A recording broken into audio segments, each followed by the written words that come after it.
I'm back with some more Pokemon Sinking Sapphire today. As you can clearly see if you've played through any of the Hoenn games. We're gonna be, I guess, catching slash defeating Kyogre, and then taking on the 8th gym leader Wallace, and making our way to the Pokemon League. And maybe more. Perhaps more.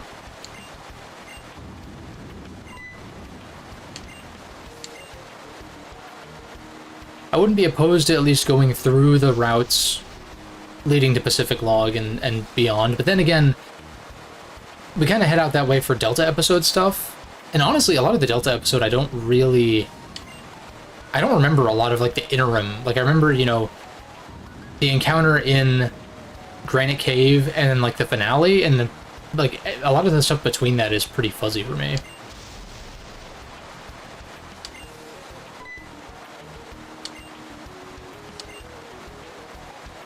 So I guess...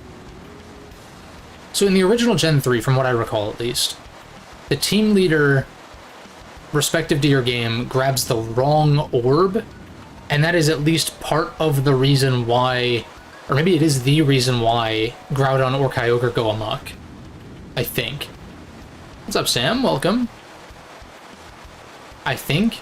And then the player gets the correct orb, which then has Kyogre or Groudon acknowledge them and allow them to be caught.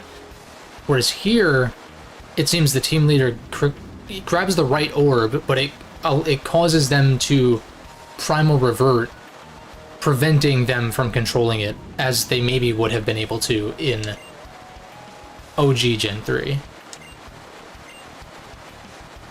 The way they flipped it here is a little more. It is more interesting than Ruby Sapphire, at least,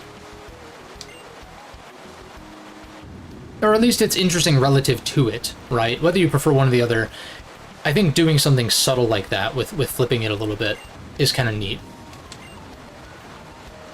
Even though I don't really like hold this game's story in super high regard or anything.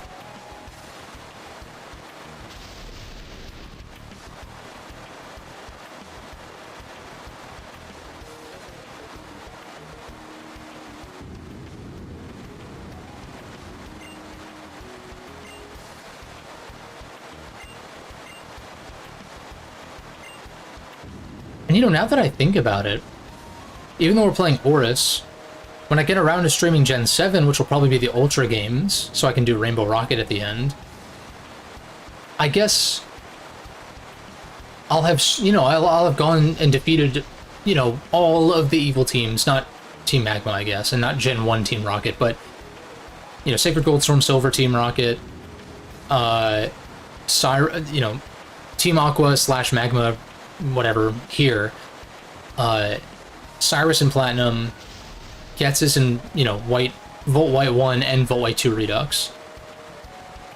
And, okay, I guess that just leaves Lysandre, but I'm not playing X and Y. I'm not doing that.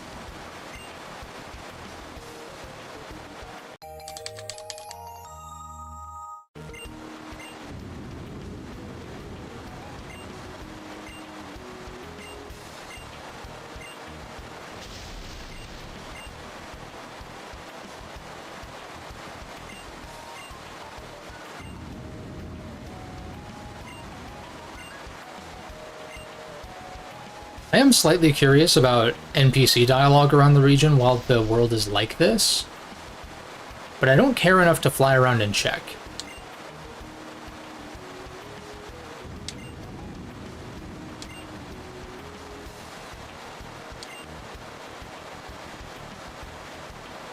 And also, I feel like a flood like this would be... You would think this would be a more pressing danger than... like a super harsh sunlight. Like, harsh sunlight would, yeah, over time do a lot, but I feel like this would wreak havoc faster, though. So it feels more pressing. I don't know, it feels more fitting, I guess, if you're gonna pick one team or the other. I feel like Aqua fits the bill better. At least in the ORAS interpretation, in my opinion. Like, if you're picking one or the other. But I've always been a Ruby guy.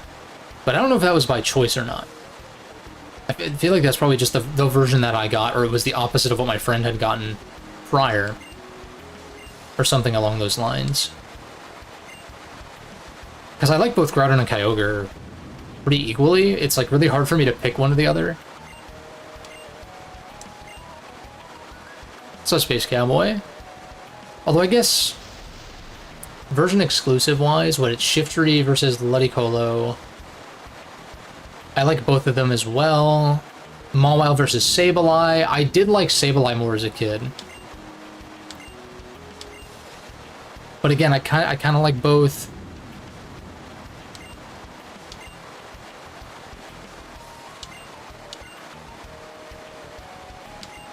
Although, you know, I'm trying to think about whether or not I picked ORAS to complement the exclusives in Y. Because I picked Y version for XY. In retrospect, Xerneas and Yveltal are both quite cool, in fact. Xerneas is probably cooler, honestly. I don't know if the version exclusives in Y were what tipped me over. I mean, I like Zardex better also, so I'm like, why did I pick Pokemon Y? I'm gonna look this up. Also, I gotta keep in mind my mouse is on low battery, so I might need to plug it in at some point. Not that I need it, but still.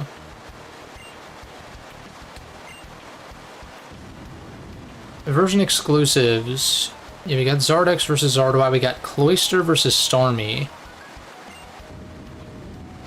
Pinsir versus Heracross? But then it's, in retrospect, I'm like, why would I use these Mons on my team, though, in a new gen? Well, because the XY new introductions are kind of... It's a small pool, and they're not all that great, honestly. With a few exceptions. That's probably my I'd have to think about it. I feel like XY is my least favorite batch of new additions. Overall. I think... I'm not, like, super wild about most of 7's roster either, but I like more of them, I think. Or a wider variety of them. And then 8...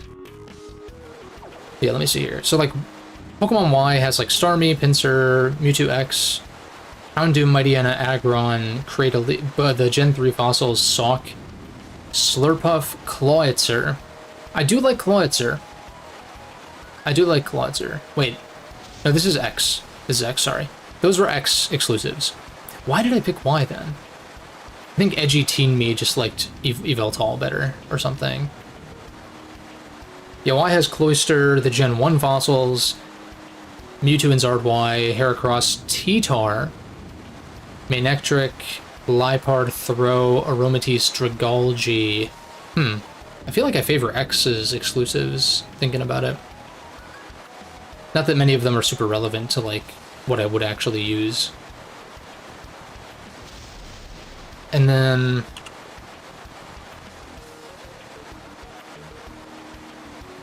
ORAS version exclusives, just to run through this real quick, and then we'll get going.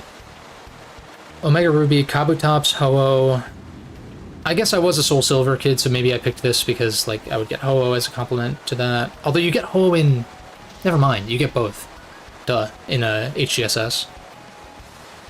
Shiftry, Mawile, Zangoose, Solrock, Groudon, Bastiodon.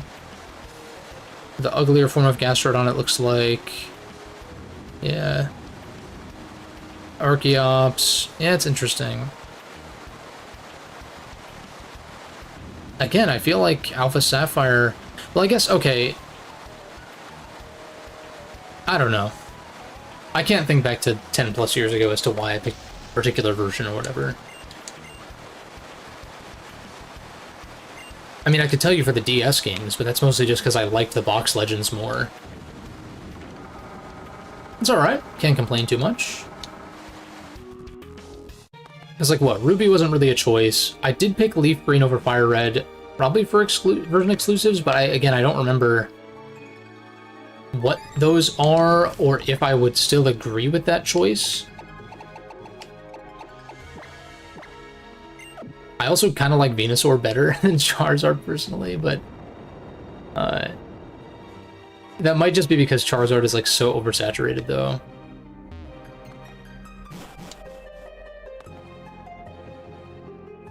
Like, Zard is probably my least favorite of the Kanto starters. It's not that I dislike him, he's iconic. And of course his anime representation is great. But in terms of the games, it's like, I don't know, I think all three are very cool though. So I don't want to slander Zard, but I do think it's the one I've used the least in Kanto.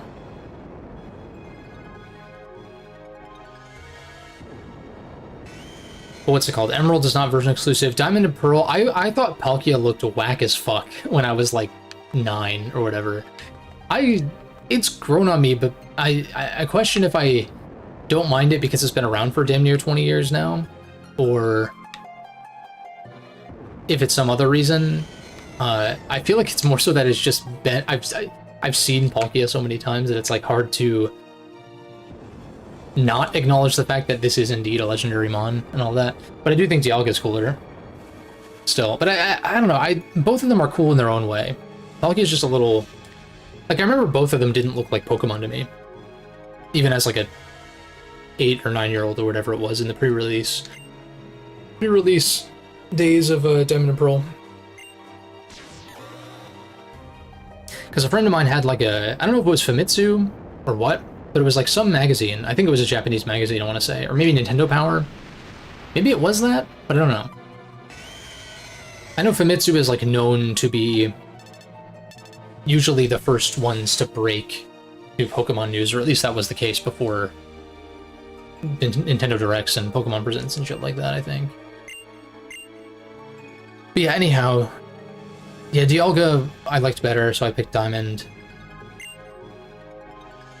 In retrospect, I'm trying to think about like version exclusive still. Like, I almost feel like I would go with the other version these days for a lot of these. Like, I would take Skuntank over Brugly for sure, because I think those are the counterparts. But I'm trying to remember which one's which. Maybe Skuntank is Diamond. I don't fucking know.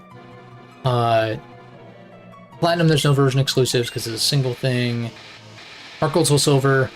I prefer to play Heart Gold these days so you don't have to go to the Whirl Islands and deal with... Because that dungeon requires a ton of HMs. Or at least, you know, like Whirlpool, Surf. Rock Smash, I think, is required. Maybe Strength, whereas Ho-Oh requires 0 HMs. So it's more convenient to play Heart Gold, but I like Lugia better than Ho-Oh, personally.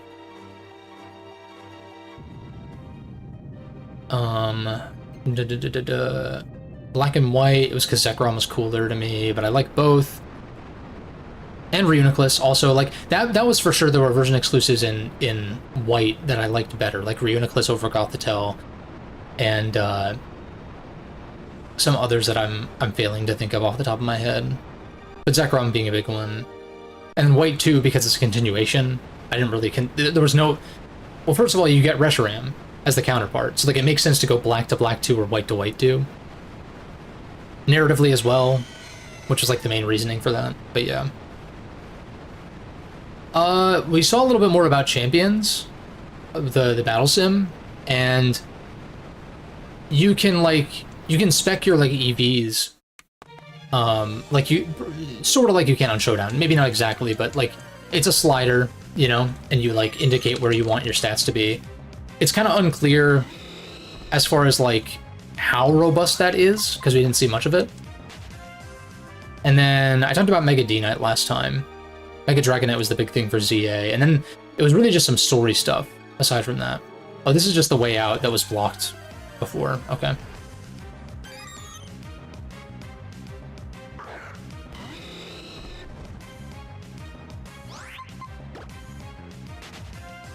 I do like how the unknown... Did all the animation budget go to unknown? And Miltank's nipples? Because those two things are like more expressive than 90% of the rest of the mons in this game. Like, look, it's actually like bending and shit as it moves. It's not just like kind of floating there, like sort of stationary. It's like kind of squashing and stretching and shit.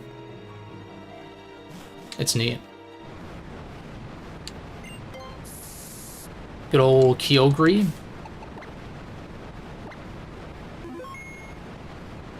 Am I gonna... See, this probably should have been the game... I mean, it should have happened a long time ago, but this probably should have been the game where legendary mons were treated... Like, they should have treated it more like a boss fight instead of something that you can still just throw a Master Ball and instantly win, you know? Like, it's a little... I'm almost considering just, like, knocking this thing out, actually.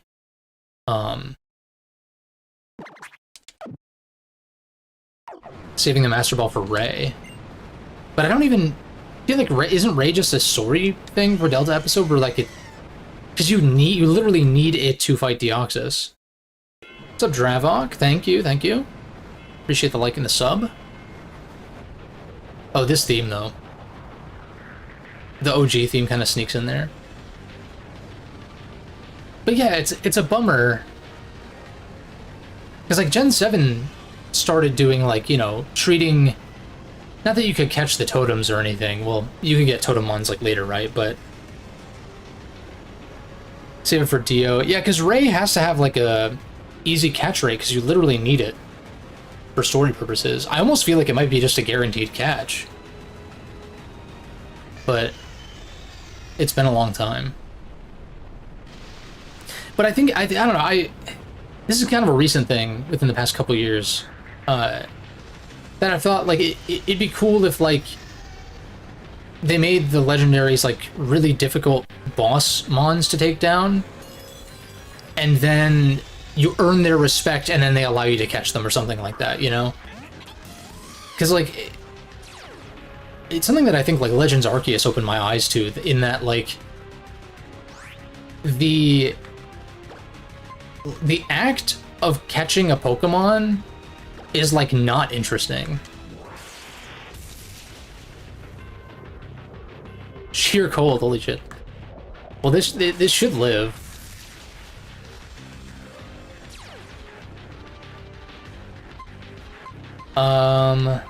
Yeah, unfortunately, I should have put T-Wave on this and done that, but...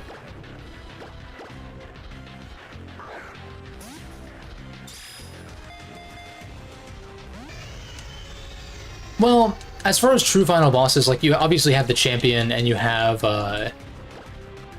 you know, like, in Johto, you have Red as, like, the super boss. In Emerald, you have Steven. In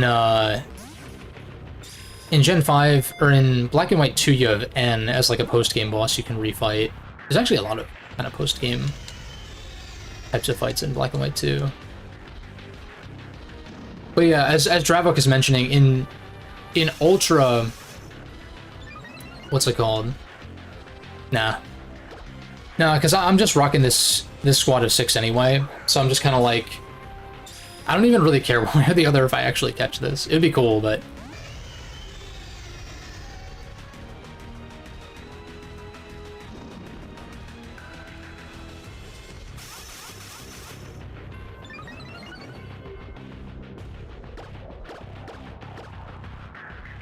But, what was it?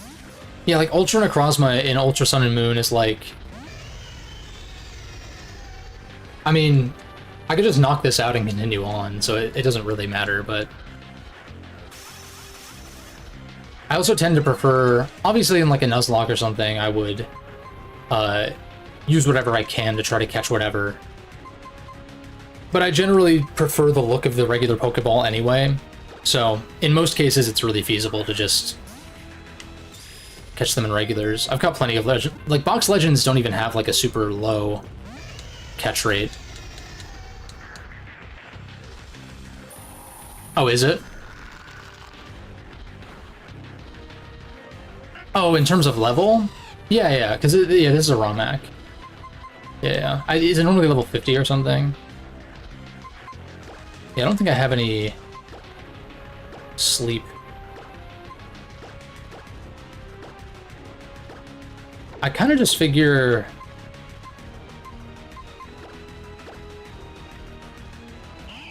45, okay, yeah, that sounds right. Yeah. I'm down to, like, try to catch this just because, I mean, it's going in the box anyway, but...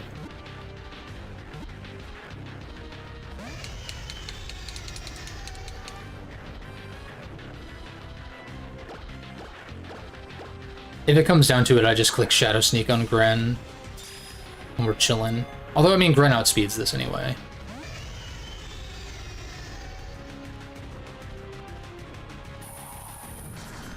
The problem is I'm under-leveled, so I can get Sheer Colded. Then again, only 5 PP, so I can only do it to 5 of my Mons.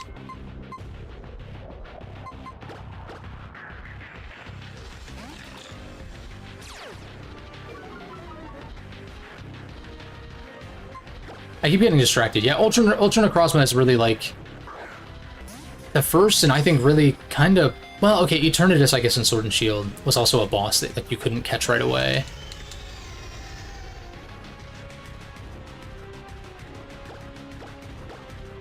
Also, it missed a Sheer Cold to begin with, so I think it either has one more or it's out.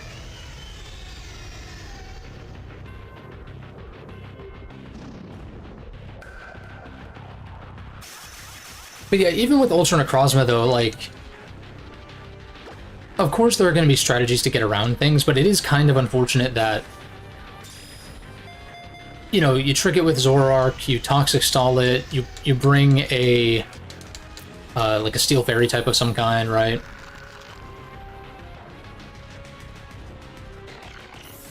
I mean, I didn't think the Eternatus fight was, like, necessarily that great, but it is a, it is another instance of a story-related boss fight.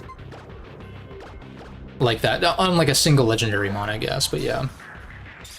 Yeah, Mimikyu's, yeah, it's kind of unfortunate in that way, but you do what you can. I mean, the totem fights in Gen 7 are, depending on your team comp and, you know, if you're under-leveled or whatever, it can, some of those fights can actually be kind of tricky. Because I can summon, like, partners and stuff like that, which makes it tough.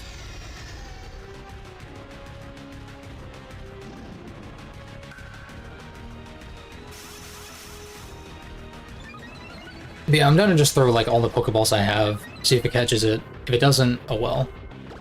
Got plenty of cash to spare anyway.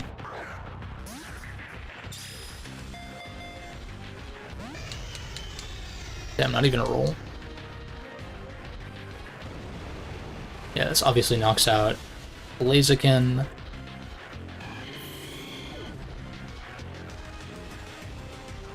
Yeah, I kind of agree, actually. Yeah, Totem Wishy-Washy was actually kind of a problem at that stage in the game.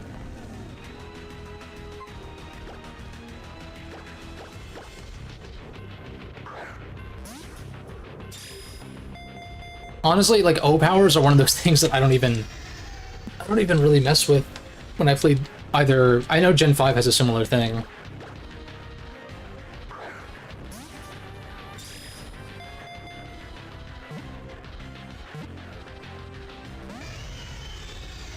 I wish I'd put T-Wave on Heliolisk.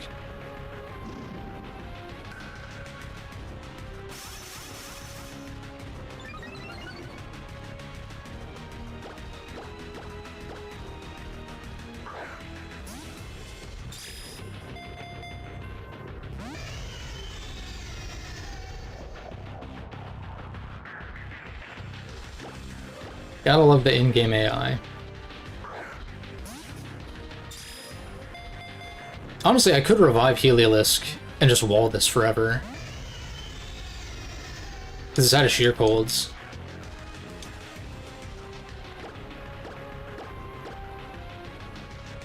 And then I did like the way that Legends Arceus handled bosses and stuff like that too, where it wasn't just like... Well... I don't know, like... It's debatable.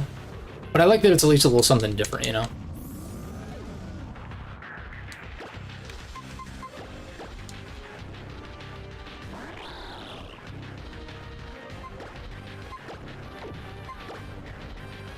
So what, it's Calm Mind, Muddy Water, Sheer Cold, which it's out of, and Pump. So Heliolisk just walls this until it's out of PP.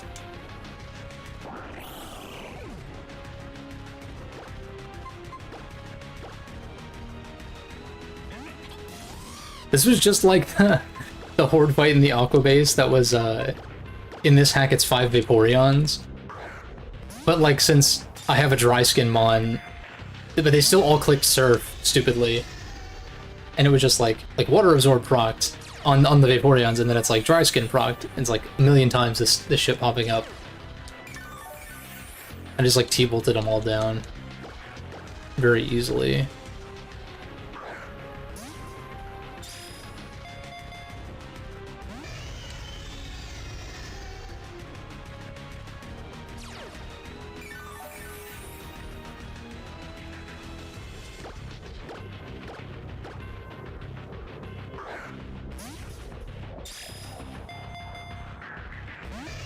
Damn. That's crazy. That's crazy. Netball is fitting. I don't know why I care. Again, this thing is just going in the box anyhow. Alright, fine.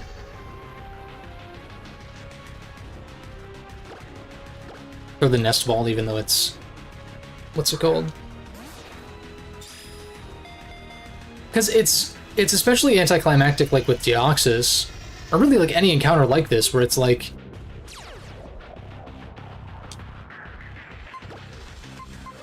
You know, it's a 1v6 if you're gonna just knock it out. If you're trying to catch it, yeah, it can be a problem, I guess, but... Volt switch out the battle. But yeah, I don't know, it just... It's also a shame because, like, Deoxys' theme is badass. But then it's like, what, you fly up there, hear it for like 2 seconds, chuck a Master Ball, or just knock it out because it's frail as shit.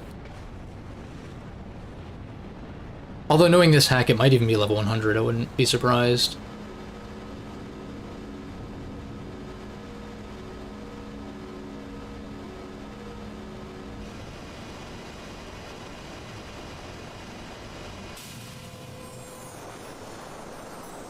Because, yeah, like, the literal act of catching Pokemon is, like...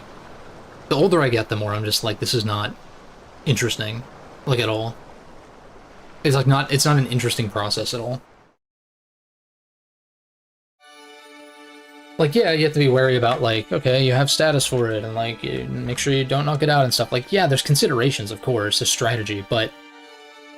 It's... At that point, then it's just like, alright, we're just chucking balls over and over again, praying we don't get knocked out. And then I guess if you're doing a Nuzlocke, then you're considering, you know, you don't want to risk your own mons getting knocked out and losing them permanently, but...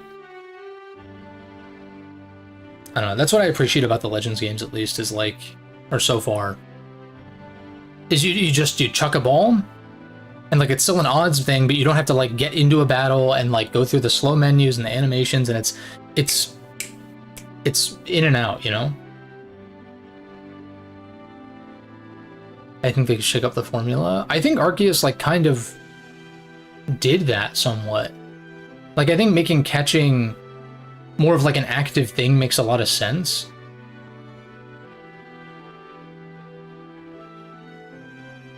Because, like, in Arceus, and I'm assuming ZA, it's basically like a third-person shooter, for the most part. Like, you know, you're aiming the ball, and you just throw it in real time.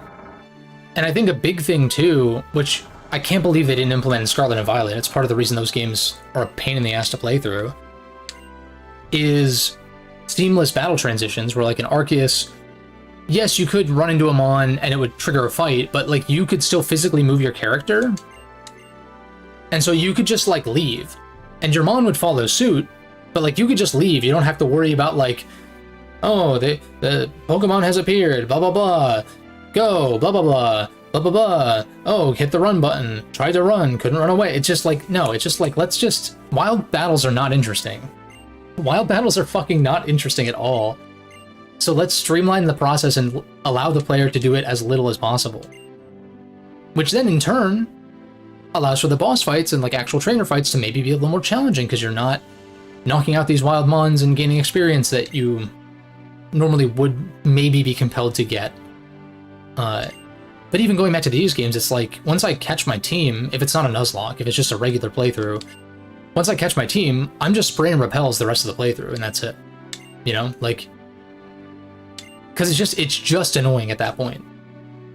It really kind of accentuates the I talked about this a few streams ago, where like, you know, SMT, like in particular Nocturne and Strange Journey, or at least like the games up to that point. I don't have a ton of experience with the Super Famicom games, but like it's part of that loop to be threatened by random encounters. And so like I feel like they have more of a purpose there. And also like recruiting demons through negotiation is also very much more interesting than catching a Pokemon.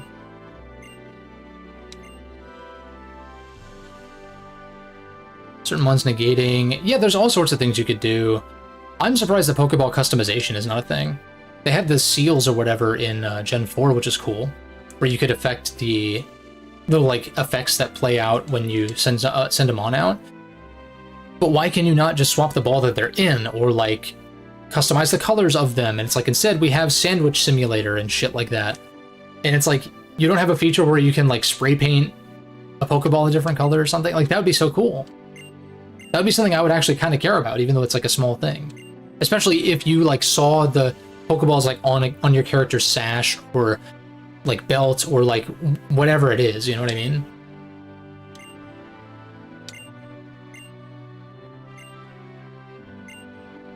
I don't give a shit about this game's story at all.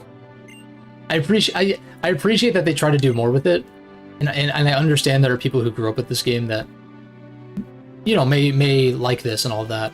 Does he not have a Mega Stone in this? Or is it on the other side?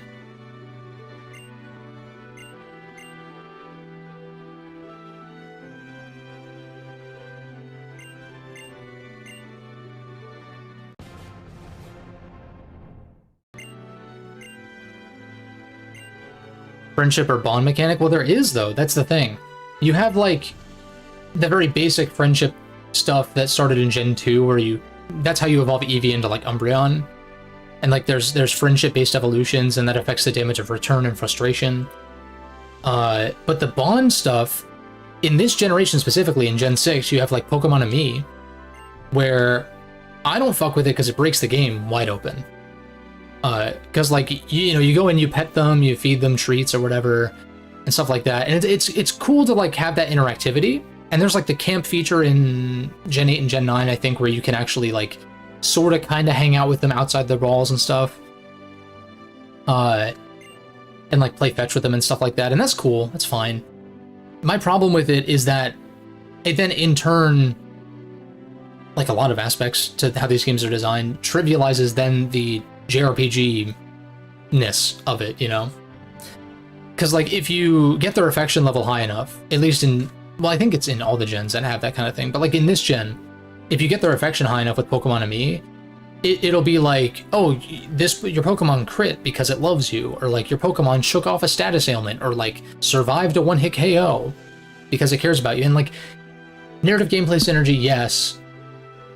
Trivializing an already trivial battle system in terms of fighting CPUs, not my favorite thing ever.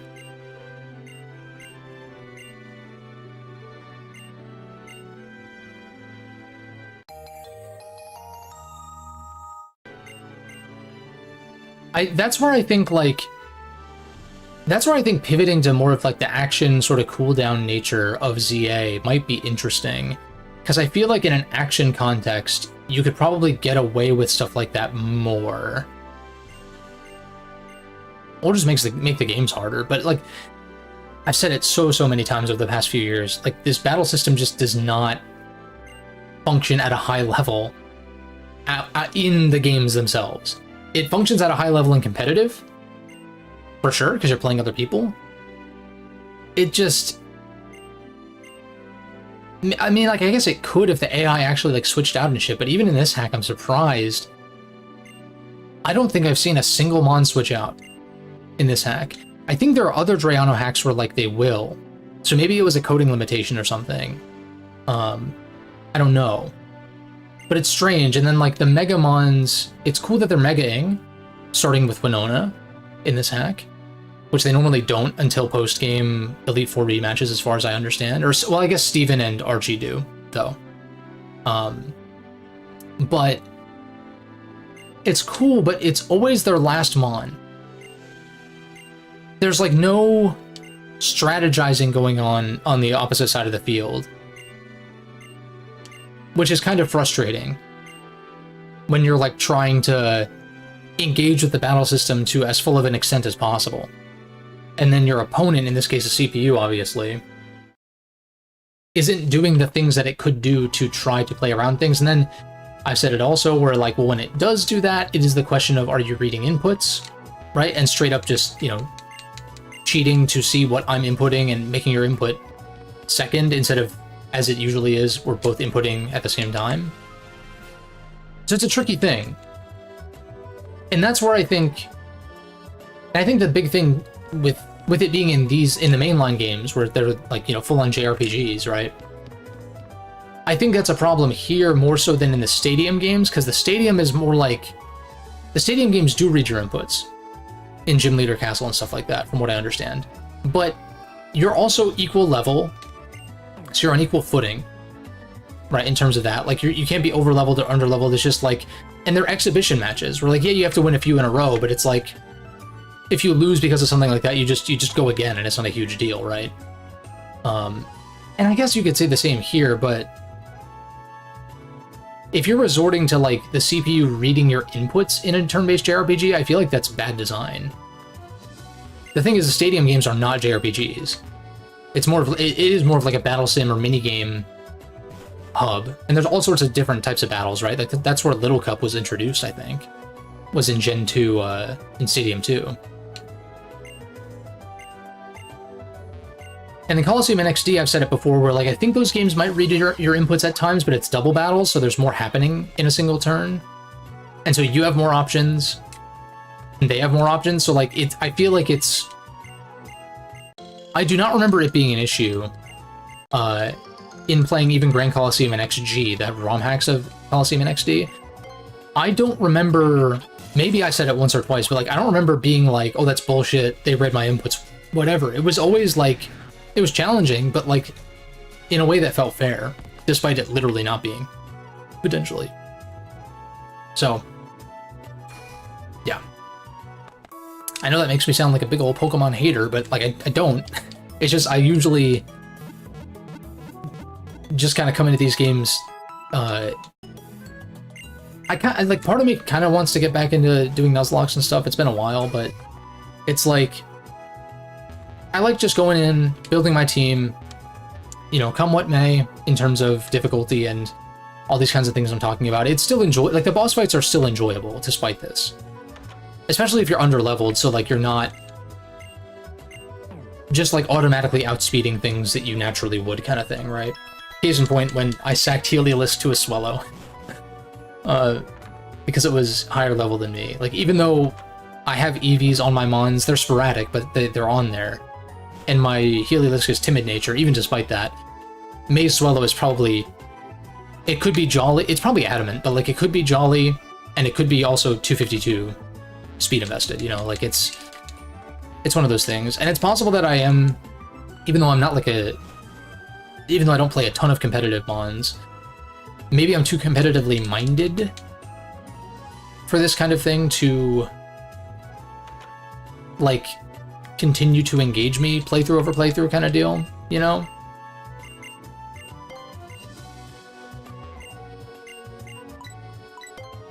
Oh, Draco Meteor? Yeah, if only we weren't running a... If only Dragon Stab wasn't bad in this gen, and... Not Stab, but just like Dragon moves are just like worse. Well, not only did Draco get nerfed, I think in this gen from 140 to 130, I think? Was it this gen? This is the gen where a lot of moves got nerfed. And yet Moonblast is 95 with an upside. Which is really weird.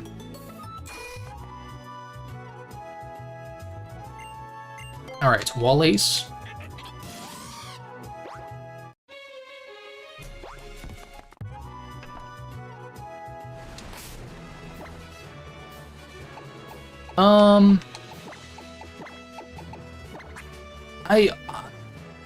I kind of feel like I should fight the trainers in the air.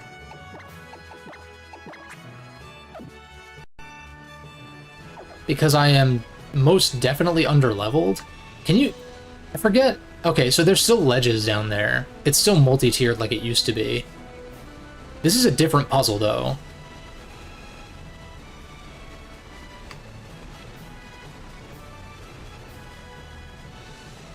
And also, can you end on a corner? Probably not. I think you have to end in the middle 3, right?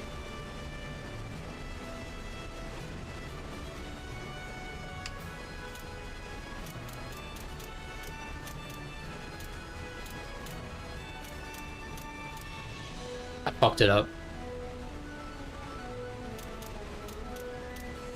I fucked it up again. God damn it. Okay, I'm really... The actual Gen 3 one I have memorized. Or, like, I could just do it by looking at it. But...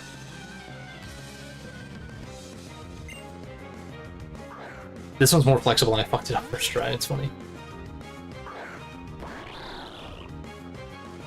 I think I have T-Punch on Blaze again, don't I? Am I safe to switch into this? I don't know. We'll see. I should have just led Blaze, but I don't know. I guess this is like higher level or whatever. Aqua Ring. You done fucked up, Mantine. Done fucked up. Easy one shot. Ooh, ooh, ooh.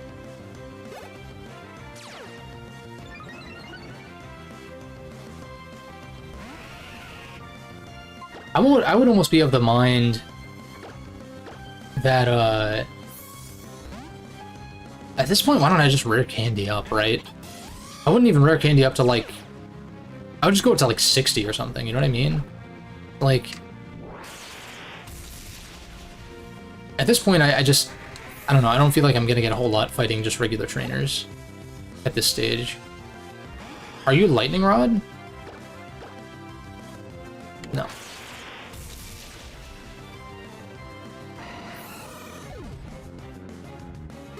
I don't want to rely on Heliolisk too much, because it's already going to be great in the fight against Wallace, regardless of what I do. And I wanted to fight these guys anyway, it's just it's better to like get to the end, fall down, and then fight them all on your way back. But it's not a huge deal. Because I've been ignoring trainer fights for a good bit. Let's see how much Dark Pulse does, I'm curious. Where Black Glass is boosted. Man, it's not even a 2 KO is kind of sad.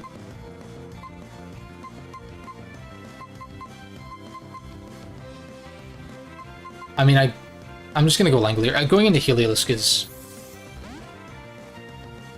It is a play, but it's more like... That thing's gonna get so much experience from this as a last resort anyway.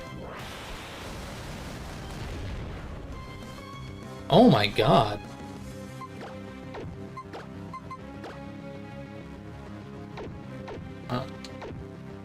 The difference 5 levels makes, huh? Now we go Heliolisk, I guess. I guess I could turn the EXP share on. That's true. Because things would even out eventually, right? Maybe I should just do that for convenience.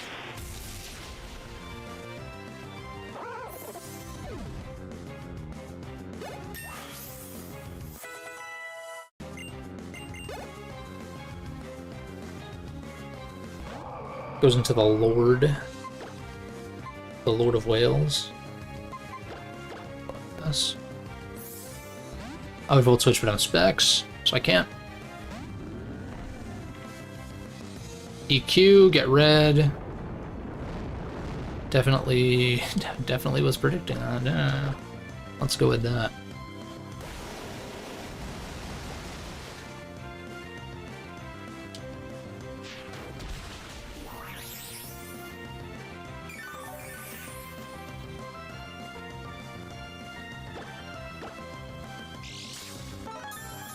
Yeah, it has been fun to go through ORAS again in some form. I don't see myself coming back to this game on a regular basis, though. Still. But, you know, once every, whatever, 8 or 9 years or whatever it's been since I last played it, is not too bad. I understand, this thing's pretty low level. Acid armor. Vaporeon's defense is pretty bad though, so. Ooh.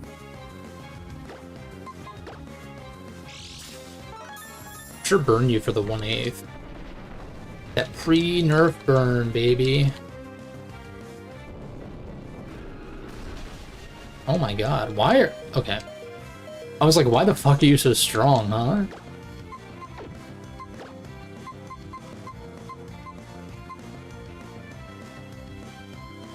This is a... No, this is not a normal type. I'm just gonna go Azula on another Shadow Ball, likely. I think I'm turning EXP share on. Just so I don't have to worry about switch training as much. It just makes things, like, take longer at this point. It should be an option, though. I do think it's bullshit that in the latest games, like, you don't even have the choice. You know? And so then, like, okay, yeah, you have access to the box at all times, so, like, you just... It's just so tedious. It's like...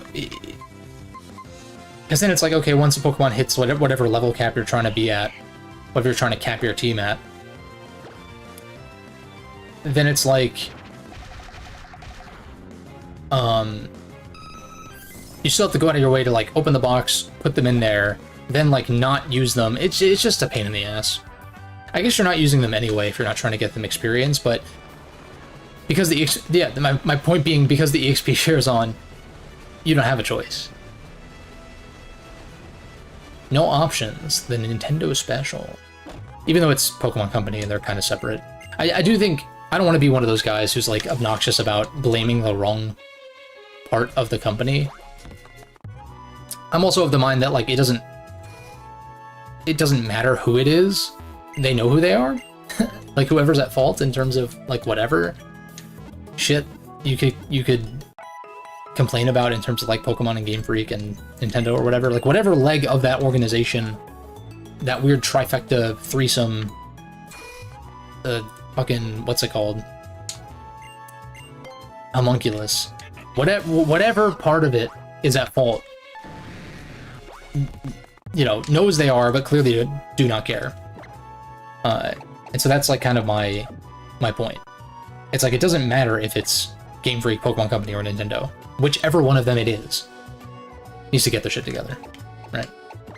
And it's probably not the Nintendo branch.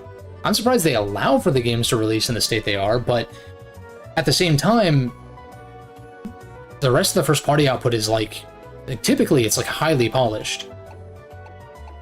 That's one thing that I don't think is arguable, like, about most Nintendo games, is that they are polished. And in an era where that might not be a guarantee for a lot of other companies, I think that does mean a lot, although just because a game is polished doesn't necessarily mean that everyone is going to view it the same way, right? You can polish a turd all you want, it's still a turd. And I'm not saying that Nintendo games are turds, in most cases. But it's... whatever object it is, right? It's not always a gold coin, it's not always whatever the highest value thing you'd be polishing would be, right? I'm gonna turn the EXP share on and stop yapping.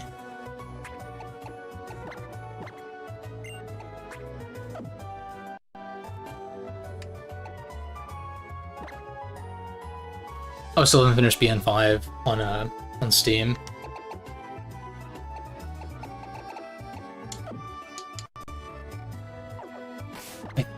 The levels will even out if I just use, like, whatever, right? I can just leave Blaziken and switch out, it's fine.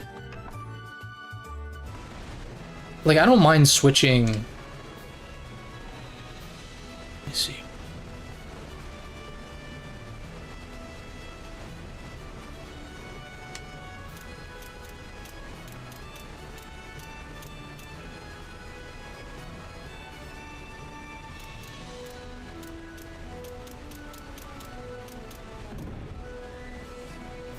This is an interesting way to do it. I kind of like the rocks blocking the way, but this is more flexible, admittedly.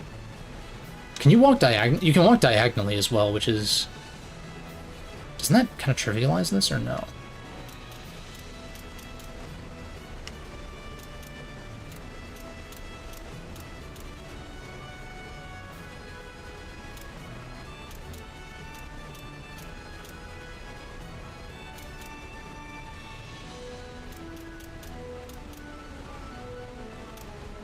Yeah, it kind of does.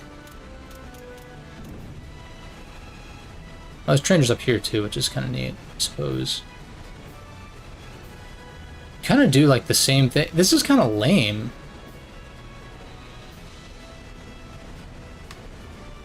Damn.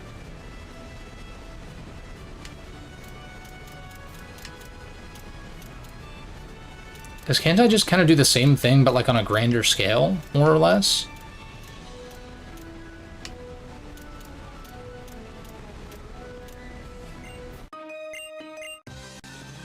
We're battling this chick while standing on cracked ice.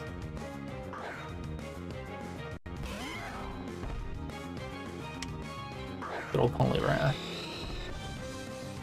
Unironically, one of my favorite mons. From Gen 1, at least. I mean, you could just water move immediately, I guess. Part of me kind of wants to just T-Punch and see how much it does, because I'm curious. Double team? Okay.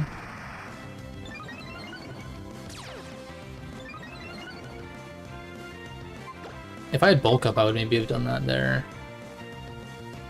I'm just gonna go Dompe, it's pretty safe. Resisting the dual stab, as they say. Oh, it's my favorite mechanic in Pokemon. Preventing you from being able to do shit and being able to spam it because there's no sleep clause. And thankfully I'm lucky and I dodged twice. Another thing Legend Arceus did well. Did away with sleep. Changed the status mechanics. Then again, it was a completely different battle system, but still though. Crunch. This will probably do a lot, but yeah. Yay! Yay. Crunching again, probably. Let's go to this.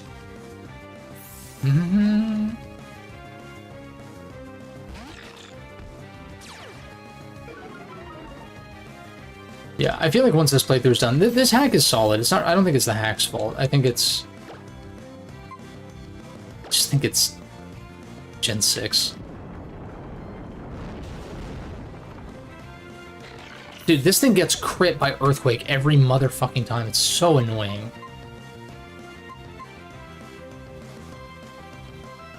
I just go into this, I guess.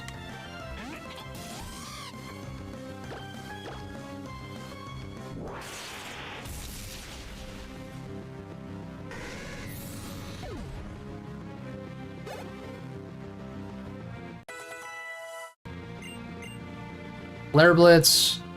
No. This thing's already frail enough as it is. I don't need you taking recoil. There's Shark.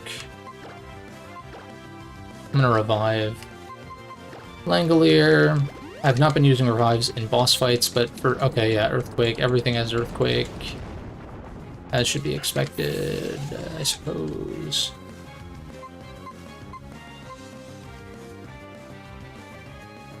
Would Speed Boost have procced already? Altaria is actually maybe the correct answer in Mega. But I kind of like... It seems like this isn't Speed Boost, so I can Protect and then...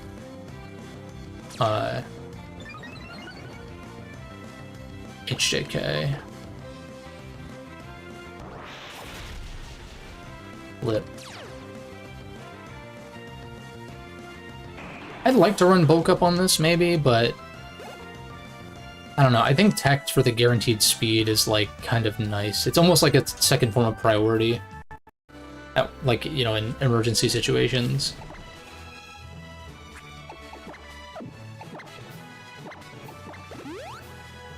Then again, I already have Sucker Punch and Shadow Sneak, but I think Shadow Sneak is going to go away in the long term. Maybe? I don't know, like...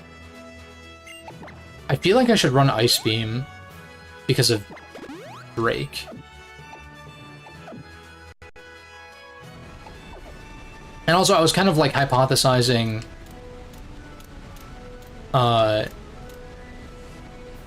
like, who I'm gonna Mega for which fights, you know? Like, Mawile's probably better against... Well, I guess either could be good against Sydney.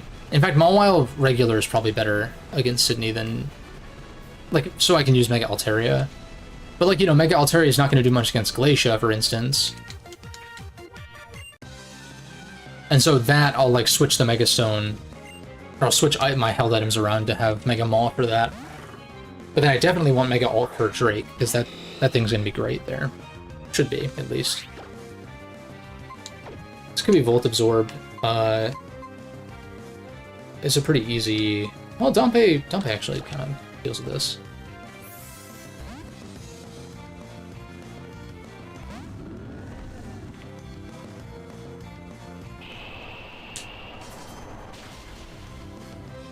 That did more than I would like. Then again, I am 5 levels under, so...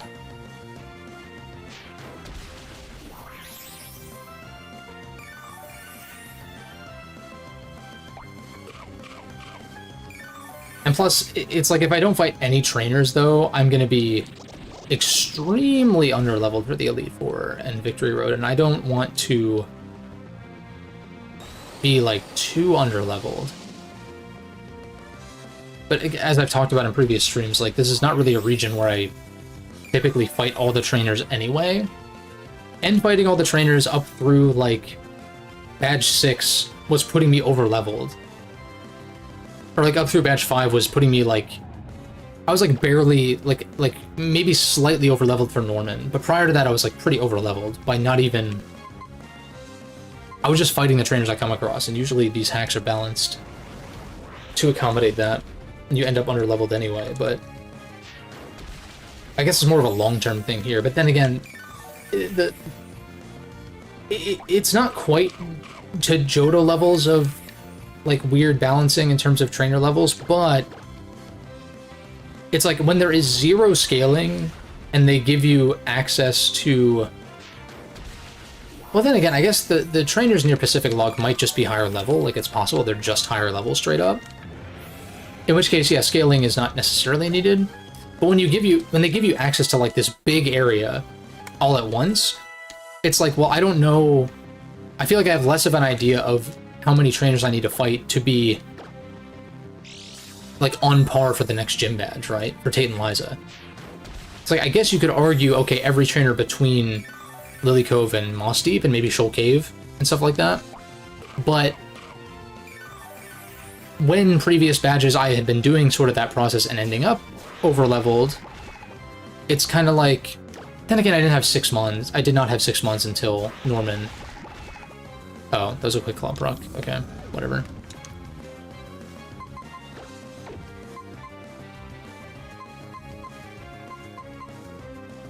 Apollo's like... Let's see if I can deal with this with Gren somehow. Because I can Toxic.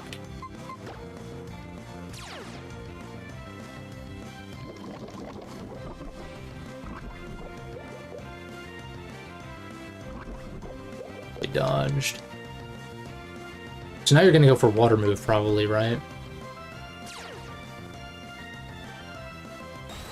If it just Play Roughs again, then well played, I suppose, but... Yeah. And Aqua Tail's there.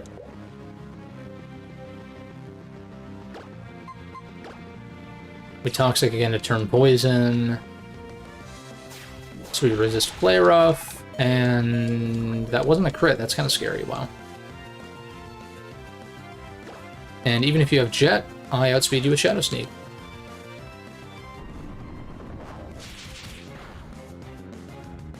Maybe Shadow Sneak will stay. I don't know. Ice Beam is so good, though. But then again...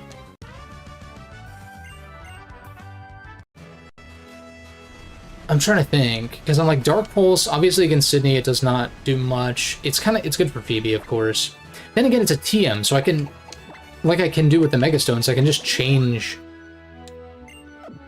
Gren's moveset.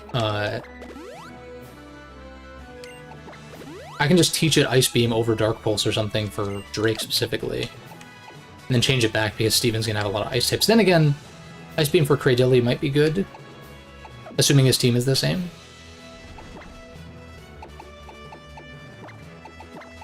Assuming. Kind of wish Uzumaki had something to at least like somewhat deal with waters, but it's all good. This is a really lame interpretation of this gym puzzle. Why do they do it like this?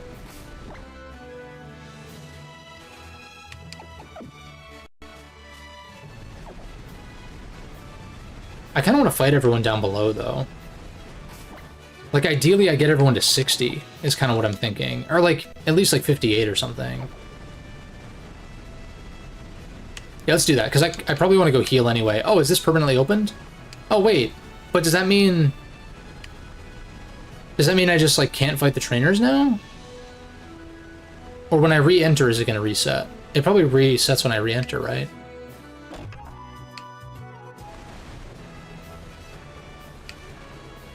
Are you fucking serious?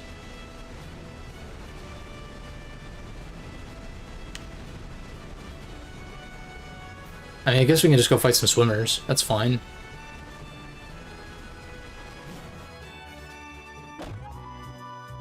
I mean, that's convenient for, like, if you wanted that, but then there's no way to go down below if you wanted to. But I guess that's kind of like the punishment. But, I don't know. Like, again, it's like usually in vanilla, there's no reason to fight them because you're probably steamrolling everything anyway.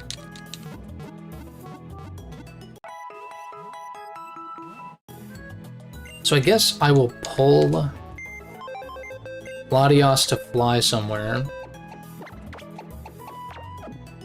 I guess we can fly to Lilycoat. I mean, again, I don't know if, like, the trainers are... They're going to be quite a bit lower level than me now. Maybe, though, but Tate and Liza were 60s. It's like, maybe it won't be so bad. And especially with the EXP share on, it'll probably be pretty quick. We can just kind of clear some of these upper water routes to gain some levels. I don't hate that.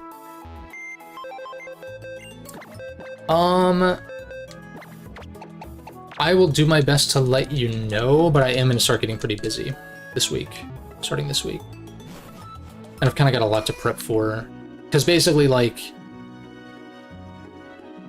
this next week, I'm not, like, starting my new job, but I'm, like, kind of doing a preemptive, like, week, for, like, it's, like, not... It's basically, like, doing, sort of, like, preparing for the school year or whatever. And then... But it's freelance work, but it's, like, doing that, and then I'm going to be out of town rehearsing for a week. And then I think school starts the next week. In which case, I will be pretty free, because I'm not going to be, like, busy all day, every day or anything, but I'm going to want to at least give it a few weeks to get into the swing of things before I, like, shake things up. Maybe it'll be less, maybe I'll fall into the flow of things faster than I expected, but this is a fairy type in this, okay. We get the flinch, which is nice. Yeah, no, indeed. Yeah, things are ramping up pretty quickly, and I'm kind of anxious about it, honestly, but I mean, at the same time, it is, like, quite literally what I went to school for, so I should be fine. I'm just, like, probably gonna be a little rusty, as far as, like, teaching is concerned and all that. But it's mostly gonna be, like, one-on-one stuff anyway, because it's, like, private lessons or whatever, but yeah.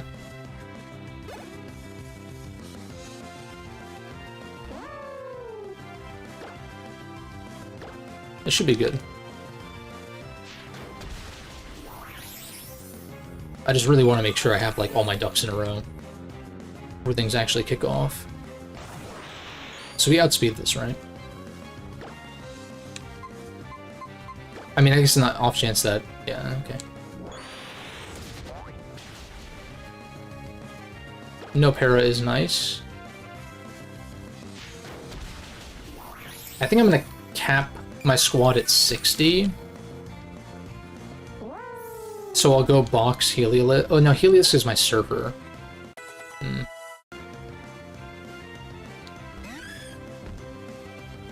Maybe I Maybe Heliolisk is far enough from 60 to where I can just say once Heliolisk hits 60, I will go fight Wallace, maybe? Unless that's like right now. 58 on Dompe. Outrage, that's a no.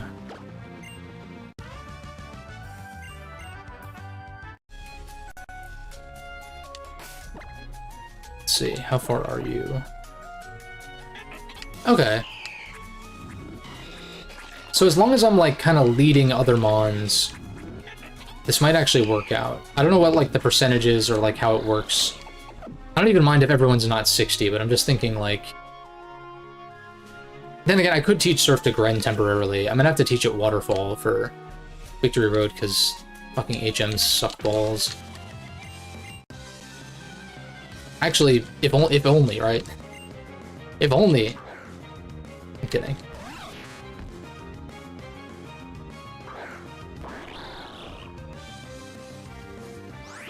Scald twice, I suppose.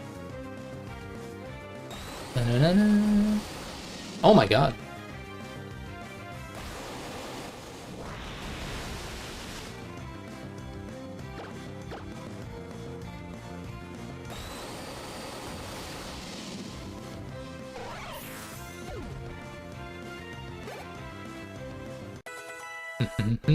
Oh yeah, the Rhino video is done. I finished that up earlier.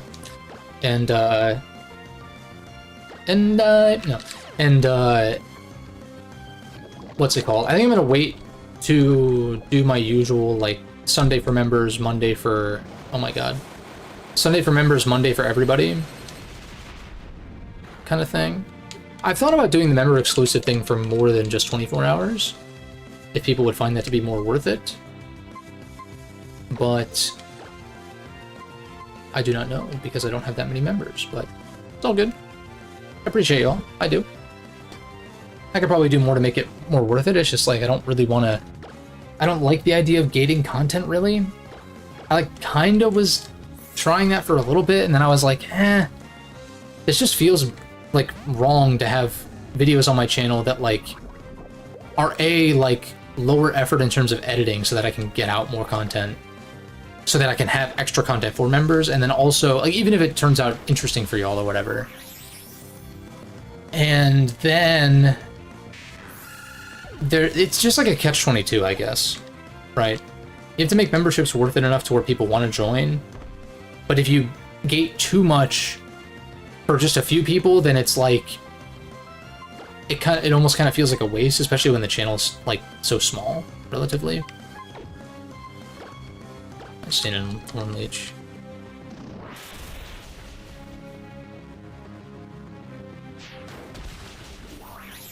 Jeez.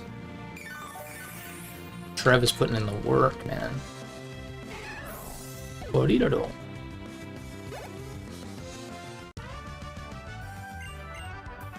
But yeah, so I will probably just to talk shop for a second, or for a few more seconds rather, because things are going to start getting pretty busy. Like I will still stream next week and finish this up. You know, we'll do like the Elite Four, and then Delta episode will probably be its own stream. And then I will probably be done streaming at least for a few weeks. Hopefully by the end of the month, maybe I can start something back up again. And the thing is, like, my evenings will be free, so it's like not even... It's not even that much of an issue. It's just I really want to make sure that I'm like dialed in on the stuff I need to be dialed in on. And I also want to keep uploading videos as I transition into this new job and all that.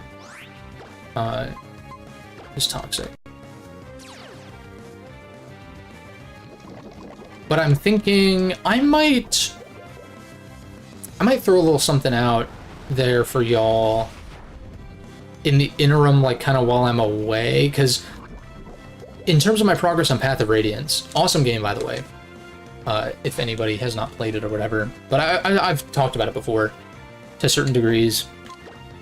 Like that'll be the next big video, but I am probably like, I would say just over the halfway point, because I forgot that there's a chapter in the middle of the game that's like a 4-parter. I did that last night. I was up really late, like finishing that up. Because it was longer. Like, you can save in between, but it's like... I wanted to see it all the way through, because it's a very cool sort of set piece. And all of that. Yeah, I just got through that. So there's like... I'm like more than halfway through chapter-wise. But I know, like, you know, the late game chapters are going to be longer. It's like the final map is kind of crazy. And stuff like that. Or at least the boss is crazy. But also Path of Radiance is, like, you know... why did I do this? Path of Radiance is a pretty easy game, though. So, like, I feel like it's getting easier the further I get. Which will be kind of a talking point in the video. Still great. Still highly, highly recommended, especially from, like, a narrative... like, narrative aspect from really kind of all angles. It's really great. For what little they really are doing in terms of presentation there. Despite it being a GameCube game and all that, right? But, like, you know, a limited budget GameCube game, clearly. Based on the very few cutscenes there are and stuff like that. But the thing is, like, knowing that Radiant Dawn, a replay of Radiant Dawn on hard mode this time. Modified hard mode, but hard mode still. Like, I'm like, modded my copy of Radiant Dawn to not remove the weapon triangle on hard mode and still allow me to view enemy ranges. Because those are, like, two really arbitrary things that hard mode removes. And I don't like that. I just want to play a harder version of the game. I don't want... Like, those can be extra modes, that's fine, but it's just kind of a weird thing. The enemy range thing in particular, it's like, this doesn't really make it harder, it just makes it more tedious. You're just stripping away quality of life change that just makes the games faster to play. Which is nice, for games that are generally pretty slow to play. Oh yeah, I forgot, yeah, Sharpedo does have a faster swim speed, specifically. Which is kind of neat.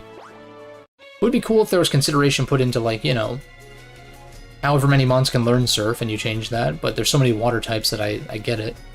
Maybe you have different categories. Because, like...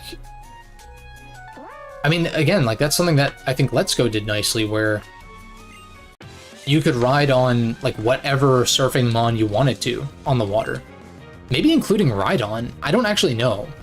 Maybe it had to be a water type?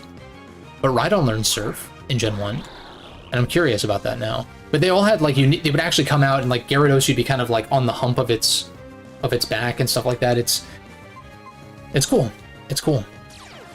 I liked that.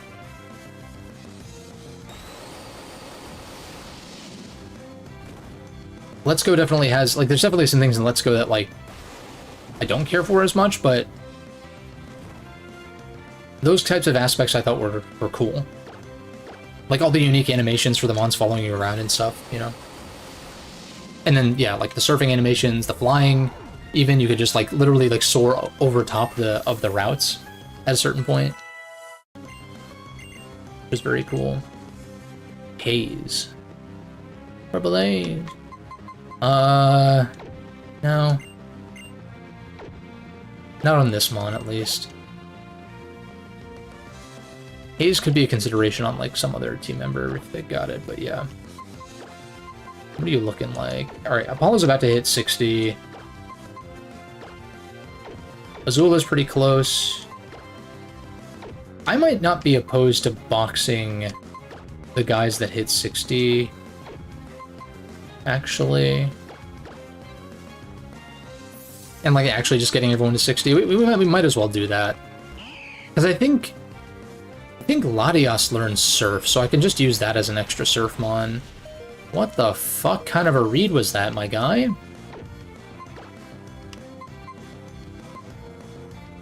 Why did you D-pulse on the Gren?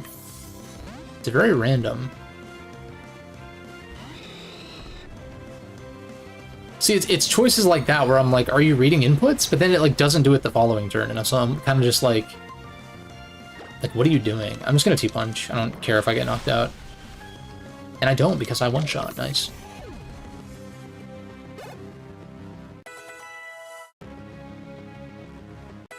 We do get Hydro Pump at 60. on Gran. There's no getting around having to go relearn it, though, probably, because I do need to teach it Waterfall. My only team member who can learn it, and I am not taking a fucking HM user through Victory Road. All the Victory Road against Wally. It's so... I cannot believe this is not the game that they... I can't believe they didn't scrap HMs, like, literally decades ago.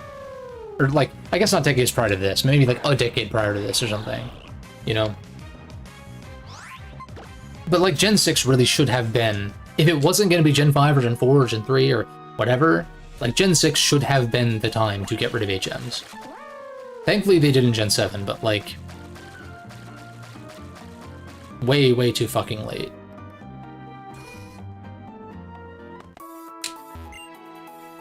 And now there are bigger issues. Like, that's the thing. Right? Like, I've talked about the difficulty and, like, the battle system limitations and blah, blah, blah, blah, blah. I kind of miss the days when that was the worst, like, the least of our worries in terms of Pokemon, though.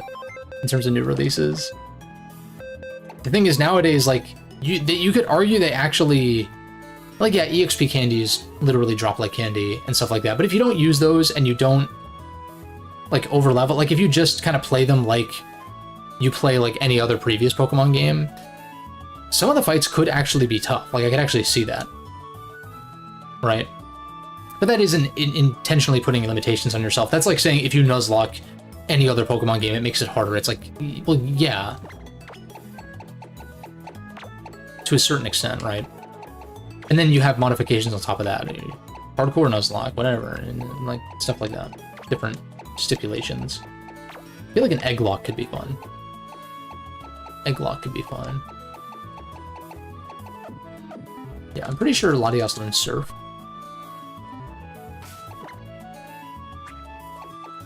Yes, it does.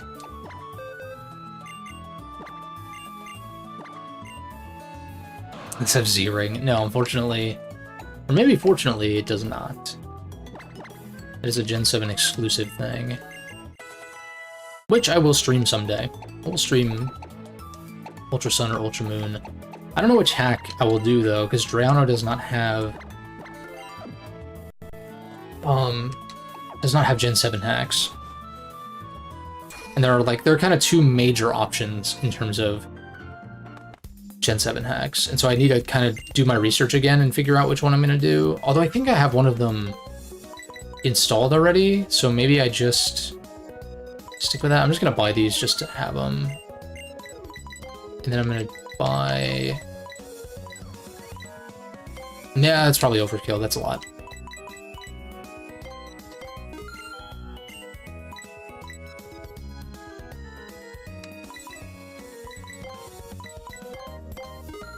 Yeah, we'll take some full restores. That'll probably be...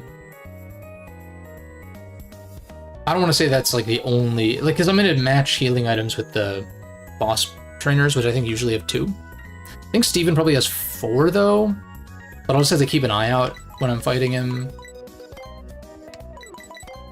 This is mostly for, like, in-between battles. Full... Yeah, we're plenty of full heals. I always buy, like, way too many full heals. I should have just bought, like... 10 or something would have been plenty. You can buy the Mega Stones. Is there stuff to sell? PP Max could actually be useful. This is whatever. This I don't need.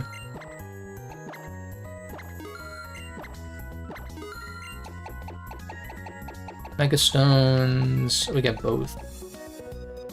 Hardstone's pretty dog shit. Charcoal could actually be good. I've thought about it where I'm like, if Overheat's failing to pick up kills on neutral targets, Charcoal would be good. We've got Expert Belt for when it's super effective, but if it's not, if we're not getting any boost, that's the trade-off with Expert Belt, which is why I like it so much as an item. It's not just like a... Like Muscle Band and stuff, like, if you have it, it's like, yeah, run it, I guess.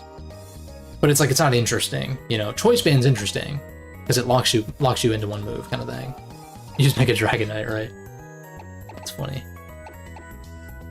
Lens tag is whatever.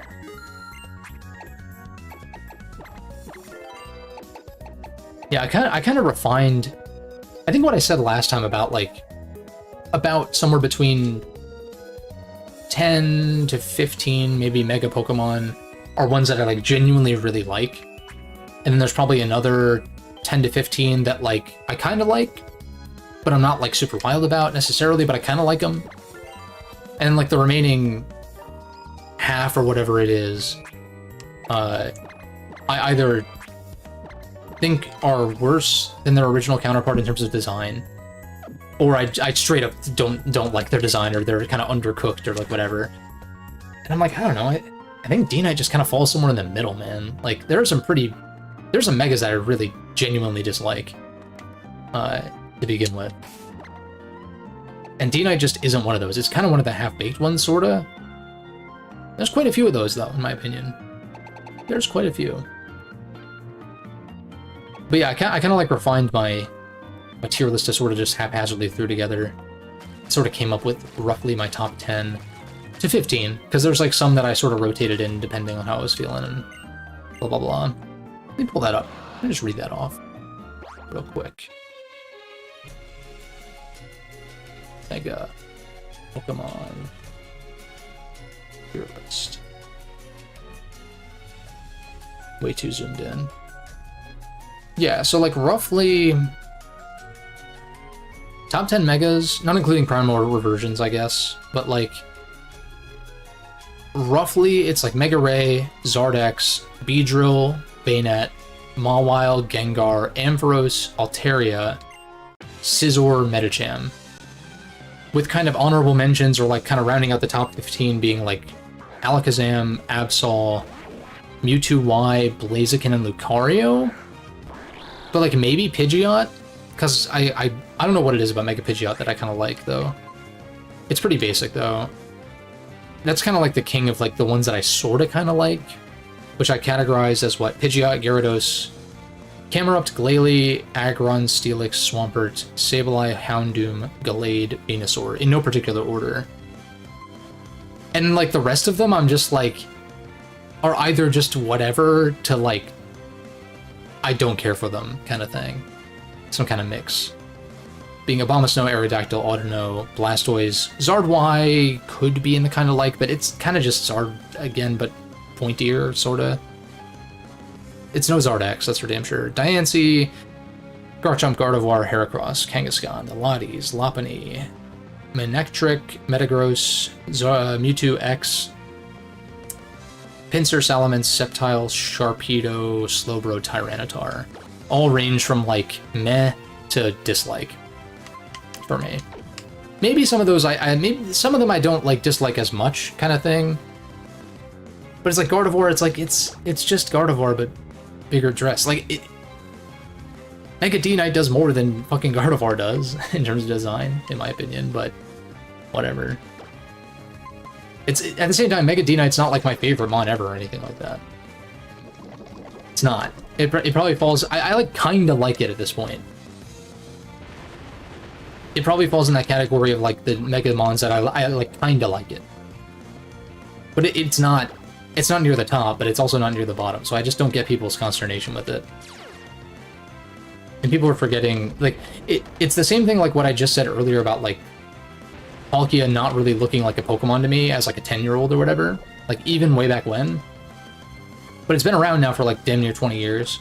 And so I'm used to seeing it, and so, like, I don't have problems with it. I think a lot of the Megas are in the same camp, where it's like they were here for Gen 6, and, like, you could use them in Gen 7 in post-game and competitive. But then they, like, left. I mean, yeah, let's go ahead them, I guess, but what do I go into on this? Are you gonna water move? But like, you know, they were kind of here and then they weren't, and they just kind of like sat around in the background just existing as, you know, part of the Pokemon catalog, as it were.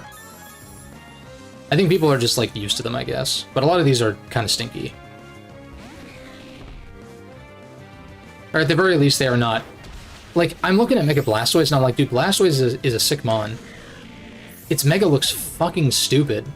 I don't mind the big cannon on the back, but then, like, the wrists? It's really stupid. I think it's so dumb. More power to you if you like it. I'm just like, And then there's, like, T-Tar looks way worse than regular T-Tar? Chomp I don't hate as much. Like, I still think regular Chomp looks cooler, but it's like not by that as large a margin as like T-Tar or Sharpedo or Salamence or most of these, Metagross, stuff like that. People like Mega Metagross? It's weird. I mean, okay, it's not weird to like it. I think Mega Metagross is weird, I should say. As a big Metagross fan. One of my favorite mons ever. Long since been a Metagross fan. But its Mega's dumb. It's very strong. It's very competitively viable, yes. That can be a factor. That's why Mega Glalie is in the kinda like category, because I think Refrigerate boosted Explosion is funny. Like that is a part of that. Yeah. But this is mostly based on design, though, to be fair. And maybe Glalie does get knocked out of the kind of like category in terms of pure design, but it's like so dumb that I kind of like it, though. That's kind of where I'm at.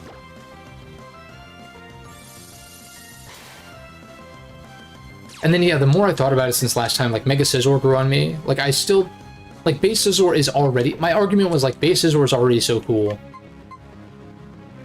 So, like, I don't really feel like you need a Mega Scizor to be cooler, but it is pretty cool. It's pretty cool, I will admit. Cooler than regular? I don't know. But it's pretty cool. Shit, it's in my top 10. At least as of now, so...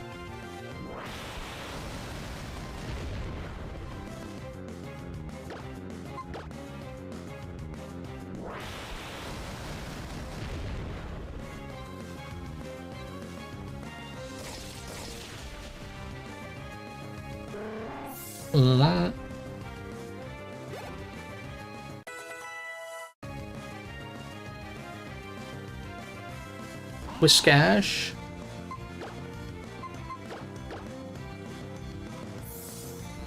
I just thought this mon was weird. More so, I just think the W... I don't know, is the W supposed to be something other than a W? Because at least like in its Gen 3 sprite, it just looks like a W. And I think that's stupid. Like, that's like Charizard having a big letter C on its forehead. It's like, it's really dumb. Because other than that, like, Whiskash is not that... Like, I could kind of get on board with Whiskash, but it's like the W on the forehead thing is like strange. I don't really understand what it's supposed to be. It might be this might be Liquid Ooze, so I don't want to Horn Leech right away.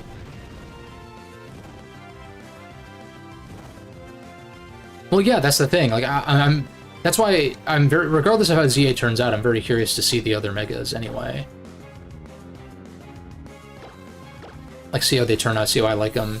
If rumor has it, there's some of my favorite mons like ever are getting Megas if the leaks are true. So, I'm tentative, and it's not like it's the weird thing of like if one of my favorite mons gets a Mega and I don't like it as much, it's not like they ruined it. It's like, no, just don't use the Mega though. Like, you know what I mean?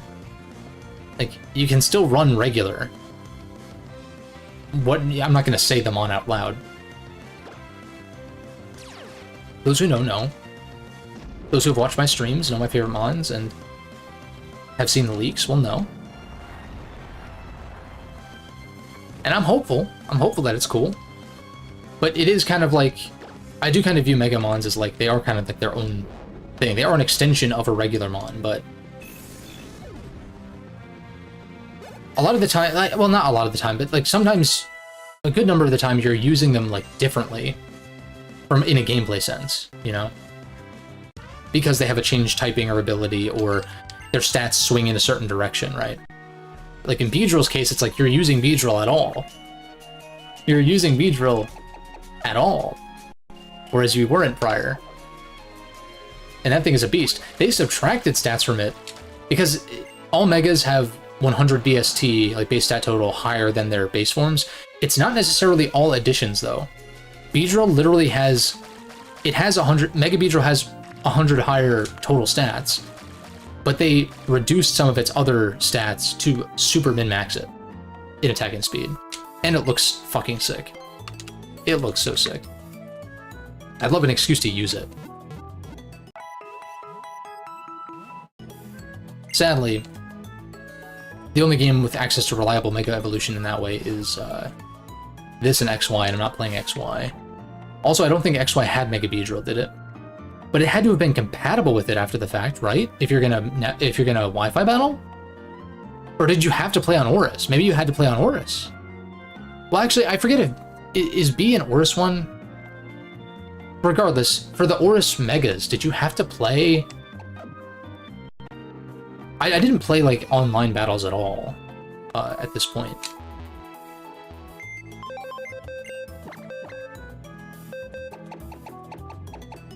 So, I genuinely don't know how it functioned. Because, like, maybe you couldn't transfer it to XY, but you could still view it? But then that means that it's, like, coded into the game somehow. It's a very curious thing. Mawile's 4. Alright, so these are the 59s. We're almost there. Probably just hack in a bunch of rare candies just to not have to worry about it. But I think at this point, we're hitting level 60 when I'm facing, like, you know... Wallace is probably going to have... I don't know, Archie's ace was 65, but the trainers in the gym were, what, 63? Or so? So is Wallace going to also have 65? I feel like it's definitely going to be higher, but by how much? I guess you don't really do anything after Archie, so, like, it could just be 66 or 67. For his ace. But I guess we'll see. And then... Victory Road is, you know, I'll just fight everybody as I make my way through Victory Road, and that should put me in a decent spot for the Elite Four. I might even look and see at least, like, what Sydney is sitting at for his ace. I don't want to see the teams, but I would like to know the levels. So I don't, like, go in super over-leveled and stomp everything. I don't even know if that... It doesn't even look like that data is... Here, area changes, attack changes.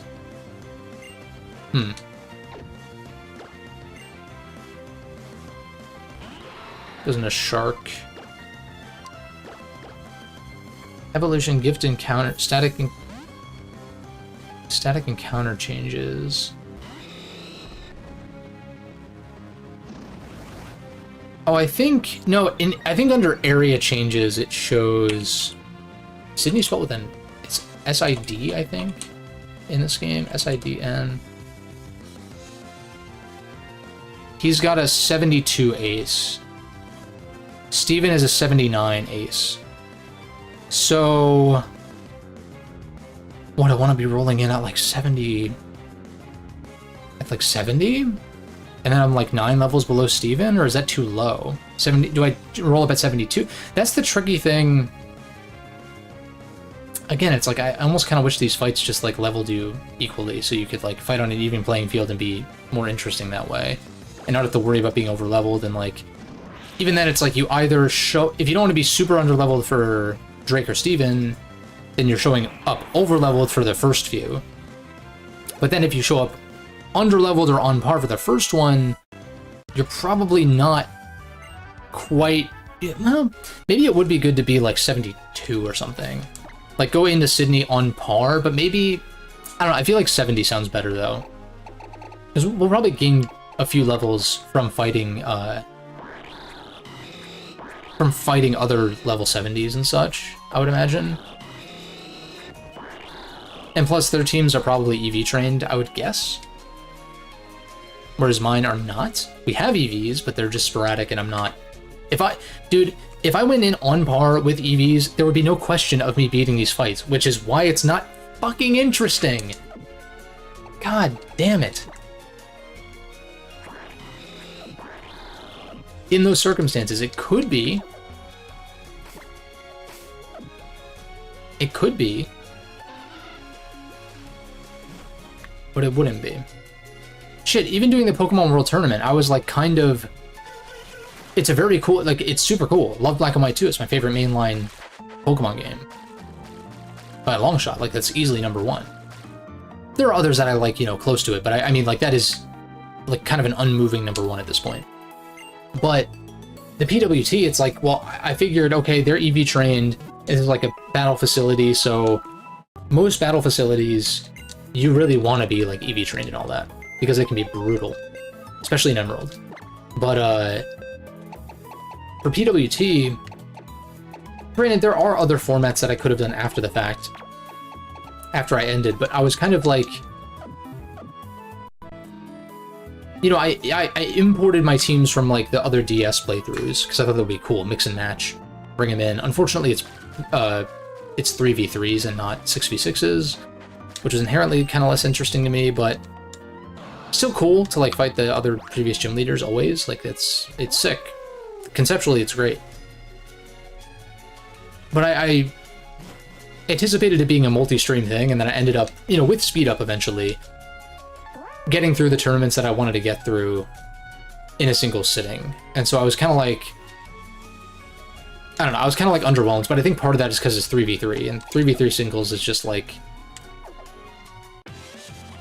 that's inherently going to be even less interesting than 6v6 in a, it's different when it's bring 6, pick 3. That's a little different because there's mind games in terms of who you're bringing, even against a CPU, because that's how the stadium games are. You bring a team of 6 for, like, that gym, for Gym Leader Castle, but you pick whatever 3 of those for any given fight, and you can see the other person's, there's team preview, pre-Gen 5.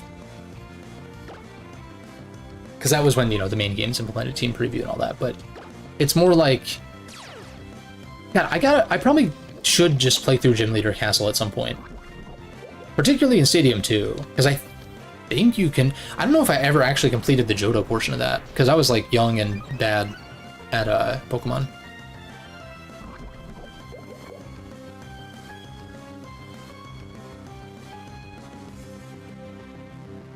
If you can fight the Kanto leaders in Stadium 2, I would vote to just do that.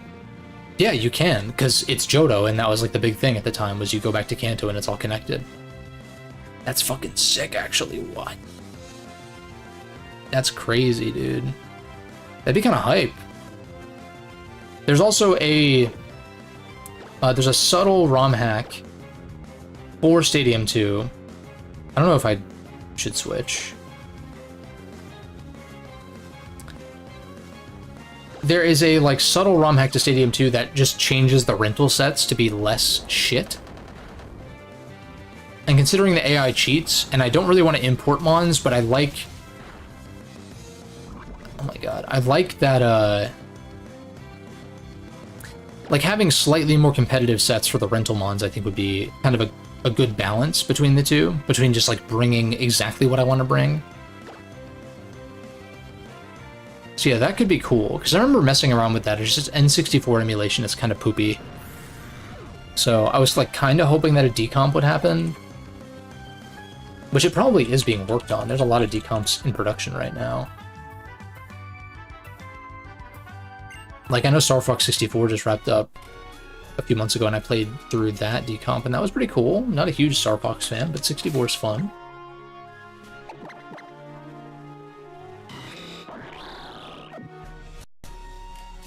I know, like, Banjo's being worked out. Like, there's all sorts of shit, man. It's super fucking cool. And I'm telling you, as soon as Ocarina of Time gets added to the Majora's Mask recomp, I'm streaming the 3D Zeldas again. Because I want to do that. Although mostly the N64 games in TP, but I'll play Wind Waker and Skyward Sword again, I guess. Maybe I'll do the GameCube version of Wind Waker. I've been going back and forth on it.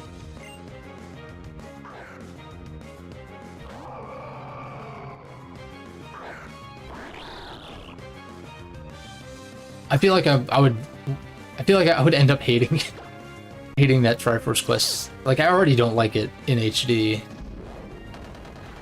I'm like, I feel like I would really kind of despise it if I played the GameCube version, but maybe for the one time, just to see if it, for some reason, maybe I do prefer it to Wind Waker HD just to like see, because I don't know, because I never played the original Wind Waker.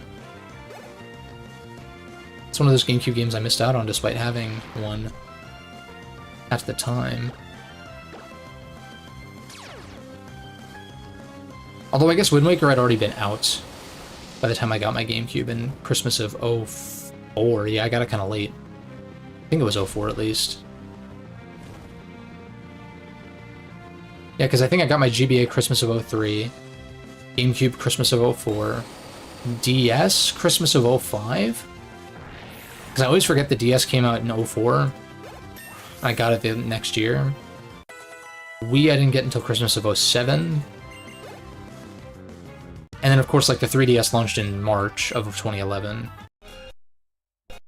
And I got that day one despite the price, but, like, I still had my old clunky, broken hinge, OG, ugly-ass DS model from Christmas of 05. So it was a worthy upgrade for me, having waited for that. And in an era where I wasn't emulating games quite yet, at least, you know, like, the way that I do now. Because technically Virtual Console's emulation, blah, blah, blah, blah. But getting the Ambassador games and getting to play, like, Sacred Stones and Metroid Fusion and Minish Cap and stuff like that for the first time, I think, like, in the long run was worth it.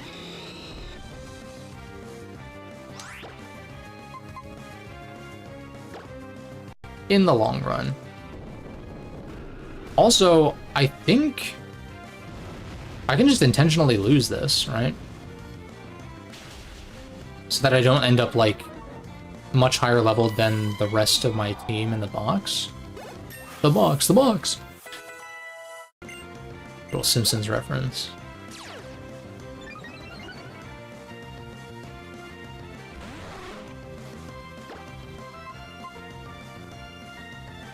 Yeah, I think I just try to purposefully lose. Got plenty of Poké-Dollars to go around. Can you... The one time I want you to land...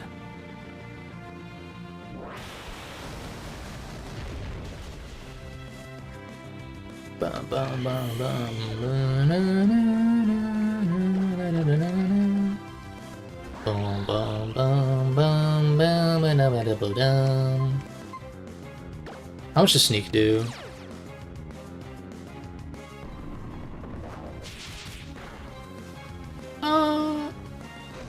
Not enough to win, which is good. Gren has a little extra EXP, but that's fine. I'm sure some other team members also do. Do I keep the EXP share on for the rest of the playthrough, though? Because, you know, I'm talking about, like, hitting, like, level 70 by the Elite Four, and I'm kind of like, dude, can you kill me? Oh my god. Did this Kingdra fucking kill my Gren already? What the fuck? Wait, I can just do this. Not that. Because I don't know if this gets rid of it. Jesus Christ. Why does that do? Oh, because you're dragon dancing.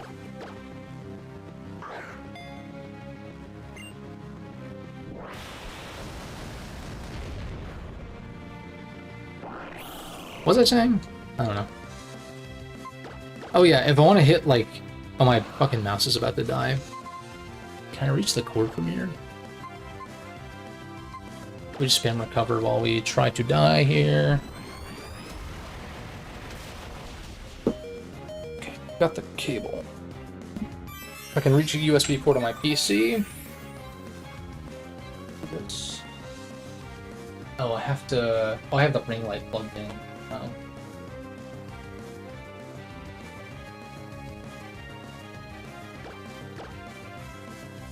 These battles, dude, you can make a whole ass compilation of me doing other shit while these slow ass battles play out, dude.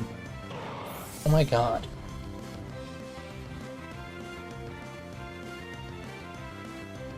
There it is.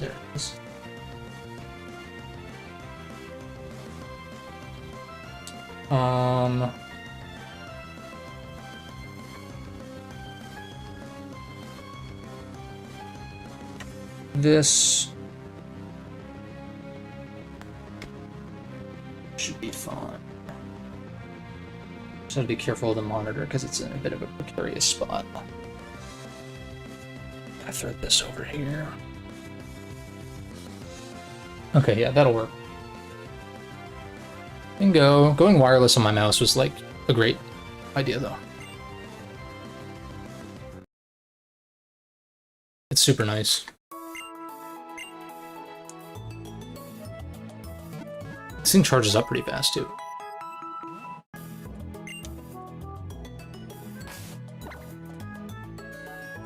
Cool. We got a squad of 60s.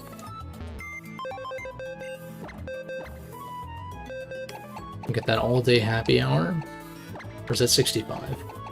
Probably 65, because that's the retirement age. 65 is when you retire.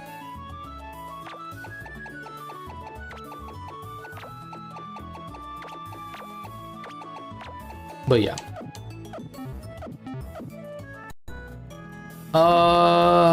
Shit, I need to fucking fly back to Satopolis. I fucked up. Beep, beep, beep, beep, beep.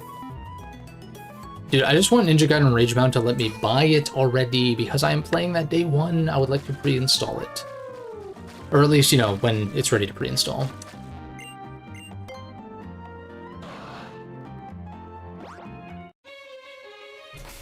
What am I doing?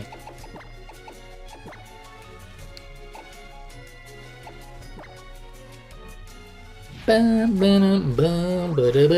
I'm so close to starting a Snake Eater playthrough, though. MGS3. I think I talked about this last time, picking up on my playthrough of the series. You know, slash replay. I just had never played the first one. And, I don't know when I'm gonna opt to play 4. If I'm gonna emulate it, or if I'm just gonna hold out for at this point, I'll probably just hold out for Volume 2 of the Master Collection, but I don't know. I waited for so long to get the first volume for 30% off or whatever.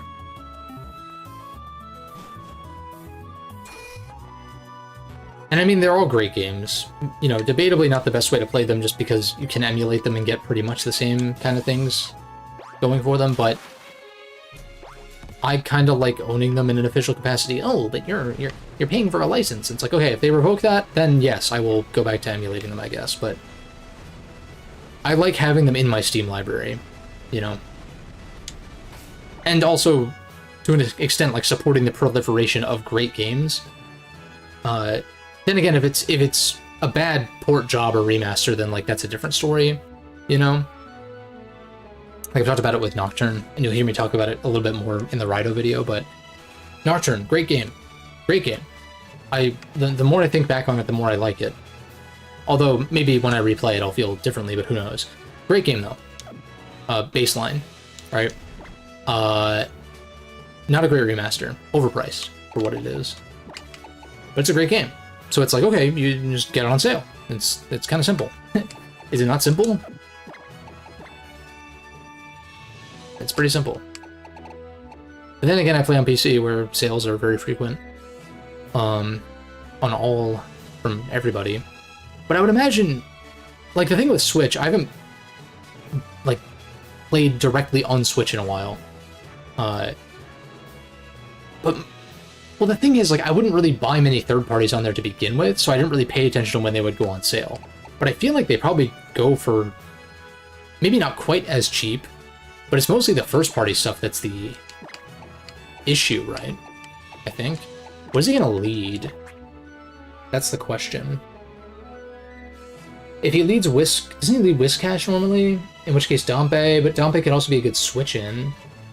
I think Apollo is a solid lead. Oh yeah, the DMC5 slash Special Edition, like, Conundrum. And, like, the PS5, like, lack of upgrade path and, like, all that. It's, like, very... I don't know, it's interesting.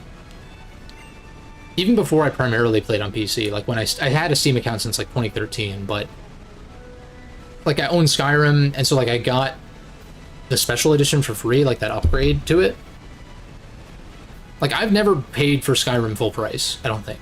I might have paid a good amount for it on Xbox, but that would have been the only time. So people meme about buying it multiple times. It's like, well, I bought it for dirt cheap on Steam. I have not bought the anniversary upgrade either, but I got, like, you know, the special edition upgrade for free. And yeah, like shit like that, I don't know. I was talking about this when I was talking about getting Oblivion Remastered Day 1, which I probably should have waited, honestly. It's pretty buggy. And I came away from it still thinking that Oblivion is kind of a hot mess in a lot of regards, but it's a cool version of the game, though. I enjoyed it. And it is a good version of the game, yeah. But, well, assuming it's patched, but it's more like, I was hypothesizing, I was like, I don't think I've ever bought a Bethesda Game Studios game for full price, though. Because Fallout 4 was like a Christmas present for me back in 2015. It's like, I didn't even buy that full price, even though it was new. Or newish. I haven't touched 76 or Starfield, nor do I really have an interest. So it's like, yeah. Well, that's the thing, it's like, it came to Switch, but I'm like, why the fuck would I play Skyrim on Switch, though? Like, playing Skyrim modded is, like, the way, in my opinion. If you enjoy vanilla Skyrim, more power to you. I think it's still fun to a certain degree. I've played a good amount of vanilla, but start modding it, and it's a forever game, or it could be. Dangerously so. I T-bolt free.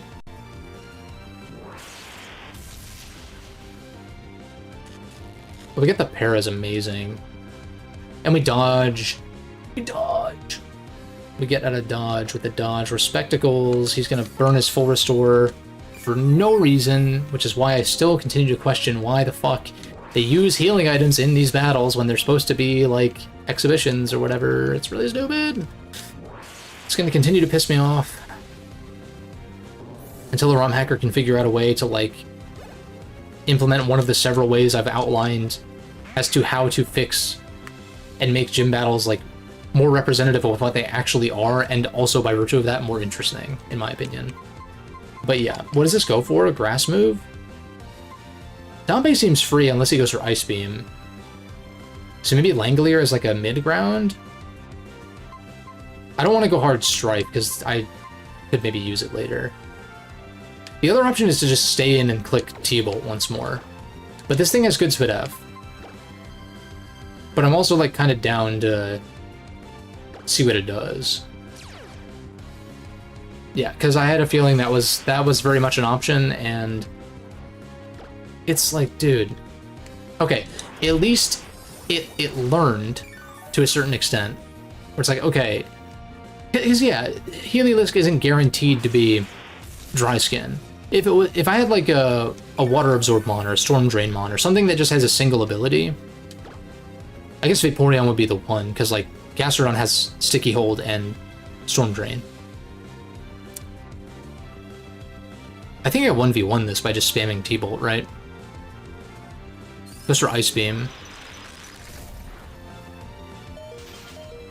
Okay, I mean, something has to go wrong, I guess. That's kind of bullshit, but I can save this as a sack at least. That's really shitty, dude. Whether you Ice Beams or Giga Drains, you're not pumping again, are you? In fact, what if I could bait something into Scald thawing me? I know this isn't Scald. Can I go Azula? If you pump, then well played. If they pump on this turn, then okay.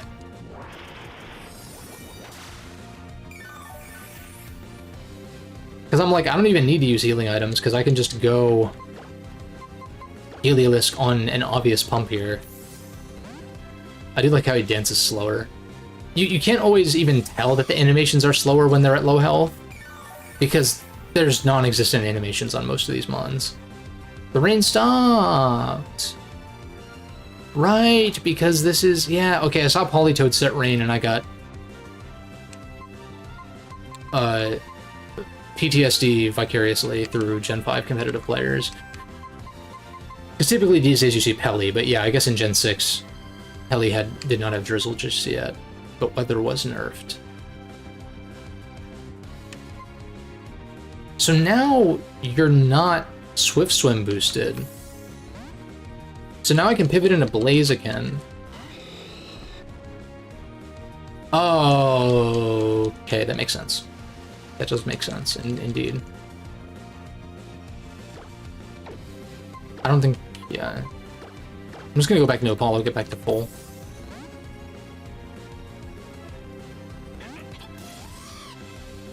Yeah, like, are you seeing...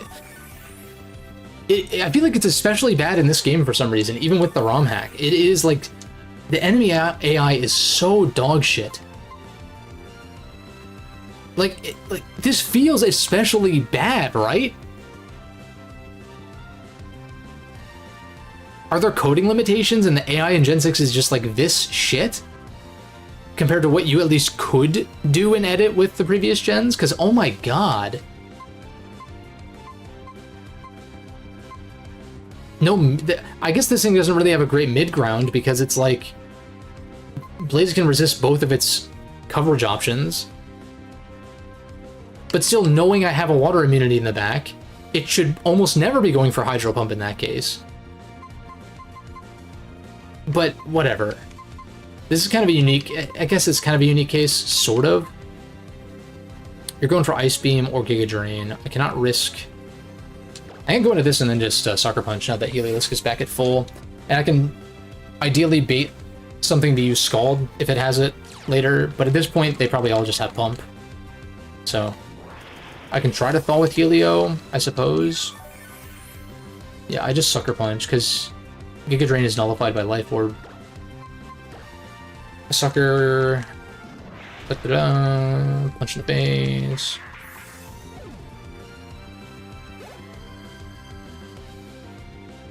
Yeah, I think leaving EXP share on for now is a good call.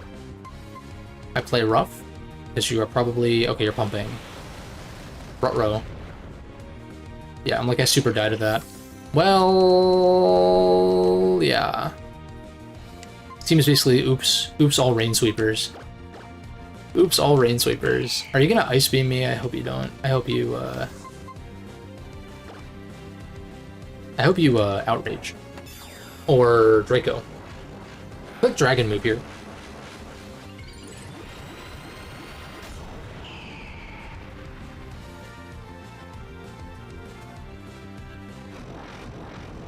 The problem, too, is, like, if you don't make turn-based AI, like, predictable to some degree,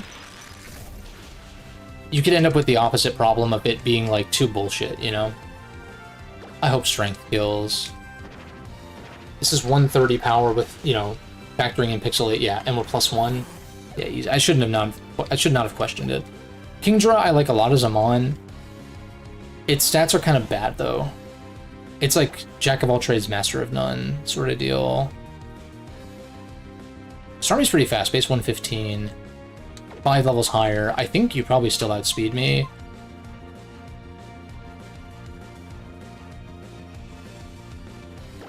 I'm gonna go into Apollo because it's kind of a sack.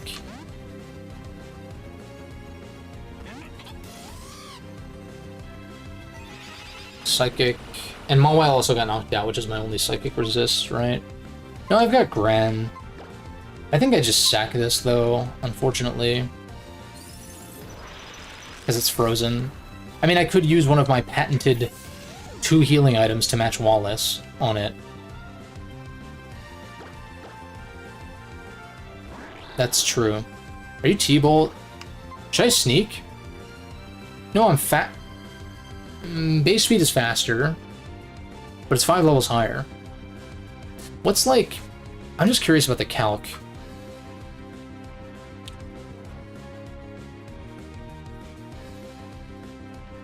Ren... Like, we're definitely not max speed. But we are plus speed nature versus like a Starmie... Starmie's Nat Dex? What the fuck? Timid... Assuming this is actually max speed, level 65... It's 236 if it's max speed Timid. And then Gren is level 60, and we can actually look at our speed, literally. 195.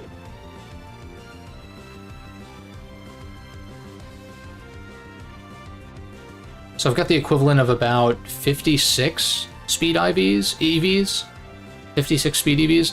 So we're sitting at around, yeah, we're at 195. This thing is 236 if it's EV invested. If it's neutral nature, it's 215. So I basically need it to be no EVs for me to outspeed, and I feel like it is EV trained. But I don't know for sure.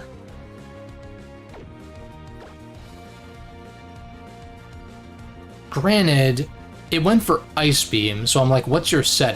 Yeah, it did go for Ice Beam, though. It's Dual Stab, Ice Beam. Is it 4 attacks? Like, is it T-Bolt? Like, I feel like you'd run, like, Rapid Spin or Recover, but maybe I'm thinking too competitively minded in that case. I'm gonna try Dark Pulse and see if I'm faster. Okay, so it's not EV'd.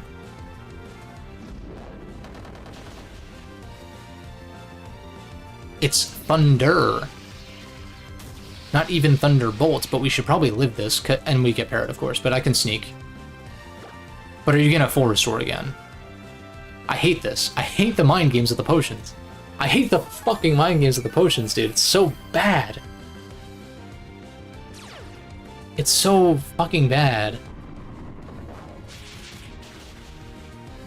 We're at a boiling point here, man.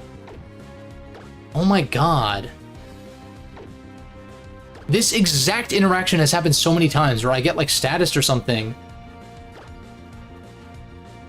And it's fucking stupid, dude. I hate it.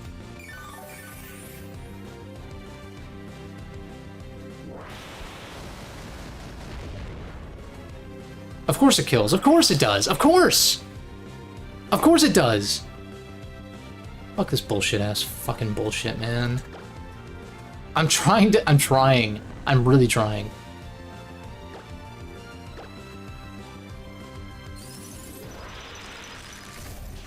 Incoming freeze.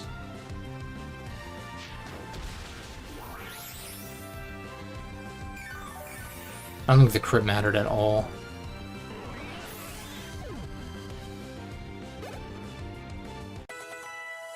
Well, if these guys are all not EV'd, then that's like good info.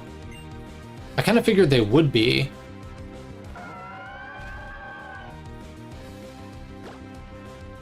And this might even be Flame Orb before Marvel Scale. Whatever, dude. This shit fucking sucks, asshole, man. What a load of garbage, like, genuinely.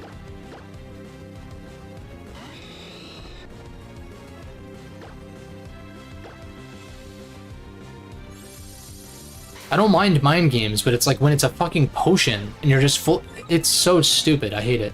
I really, really, really hate that shit.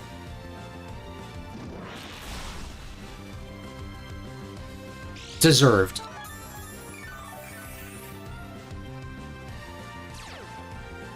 Deserved dodge there. Super deserved. What did I say this thing would be? I think I was hypothesizing Mega Gara.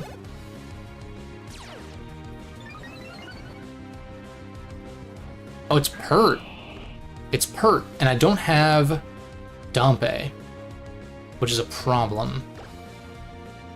Strife is my last. I have the HJK.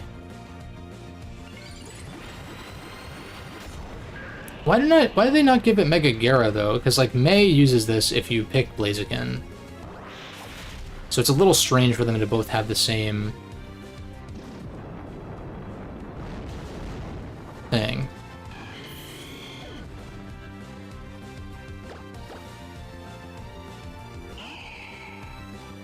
Are you Ice Punch? I have one more healing item. Maybe I should Cotton Guard, actually. Right? Because that multiplies my defense by 2.5. So, like, if I heal up, and let's say it does half, it'll do, like, I should, like... I guess it depends on if he Ice Punches or not. I guess I should... healing first just kind of makes more sense, actually, now that I think about it. Like, if I live 2 with a Cotton Guard, I have to do that after taking a hit anyway, but I guess... Never mind. I should have cotton guarded first, but I don't know if I would have lived or not. Well, actually, this is 3 stages, so... I hate this fucking bullshit. What a load of garbage, dude. Yeah, I'm salty. Like, I'm fucking salty, dude. Garbage. I hate the potion thing, dude. I fucking hate it. I consider just reviving there because it is so stupid.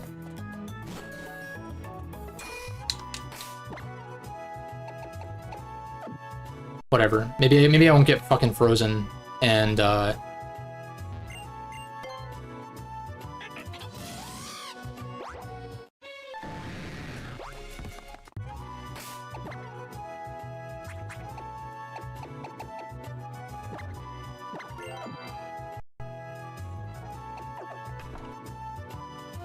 and the thing is, losing does not indicate that the battle system is necessarily good in this format either, in terms of, like, fighting CPUs. It's just Pokemon hack shit. But, like, in a competitive context, I can get over it, because it happens. Sure, like, it sucks. It does suck, for sure. But it's just like, man... It's the potion thing. That's really the thing. Because Sneak would have fucking killed. And then I could have played out the rest of the battle like, you know, a normal fucking battle.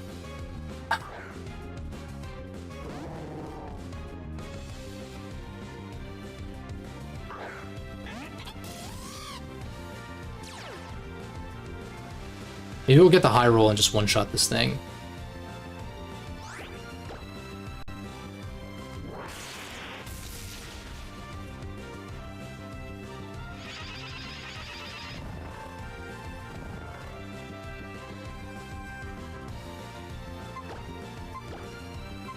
I don't care anymore. I don't care. Like...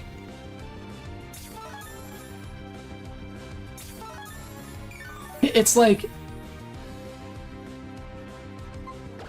If I did not have 2 natural cure mons, Sleep would be completely overpowered. It's so bullshit. That's one of those things too. It's so bad. If the AI abided by Sleep Clause, which I would actually opt to do anyway, maybe I should just stick to competitive then. Fine, whatever. I guess so. Fine. But it's like...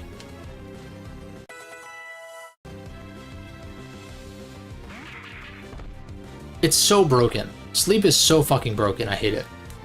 With a goddamn passion. Alright. Well, now that this isn't frozen and it's at full health, I don't have to worry about...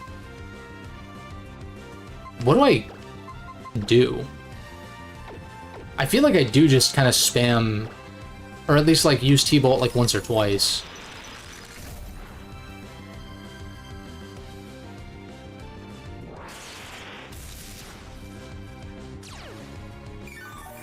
Yeah, like, we live 2 reliably. So barring another 10% freeze, 2 battles in a row, I think this might actually kill. Yeah. And the thing with the potions is, like, what you could... There have been instances where they will, like, hold their potions, it seems. Because I think Admin Matt did that. I think he held his potion for his last, even though it seemed like one of his previous mons was in range. Maybe I'm misremembering or something, but what do you go for here? I think Langolier is a pretty safe switch. It also helps because is this DD or no? This is special. Yeah, I play rough. I know it's rain boosted, but, like, dude, Mawile is so ass. That's my fault. That is 1000% my fault. I should have probably stalled out the rain and then went for that. 1000% my fault. I'll own up to that. When it's actually my fault. It's like, I've made so many misplays in so many of these fights, yes. And I'm not expecting RNG to go my way every single time, but the sleep thing and the potion thing never ceases to not annoy the shit out of me.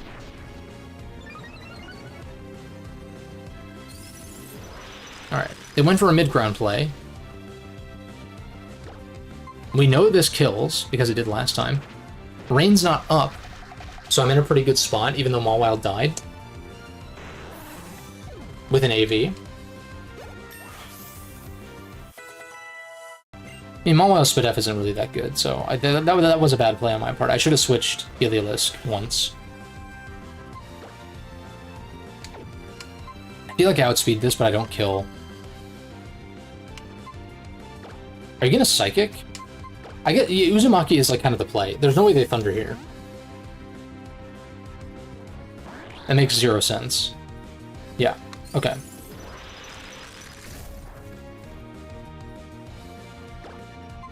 We Dark Pulse into Sneak, because that kills. But then again, I only had to consider sneaking. Okay, it just kills. I only had to consider sneaking because I was parried, and that's like the perfect play. It's like you couldn't script anything better than that. And this is totally on the fly of like, oh, I get parried by Thunder, that sucks, but I have Sneak to save me. But they potion, they cheat, literally. It's so stupid. Alright, I should shut the fuck up about this though, because I'm sure it's getting annoying to some people. I'm gonna Tox. Okay. Are you Flame Orb then? You actually are Flame Orb. No. I mean, I guess you could be Marvel's. Why? For what? Even if it's a Marvel skill, this will just kill it over time, and the AI doesn't fucking switch out, so.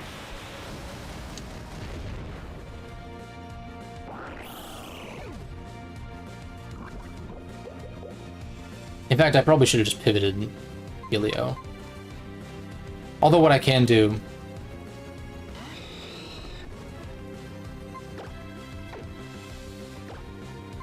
What I can do here is actually do this. Because water types movesets are like all the same, pretty much. Unless this is Water Fairy, but I don't think it is in this hack. But yeah, pumps. And then I can simply Volt Switch back. Yeah, it's great. Your lefties. Toxic breaks through that, though. We Volt Switch.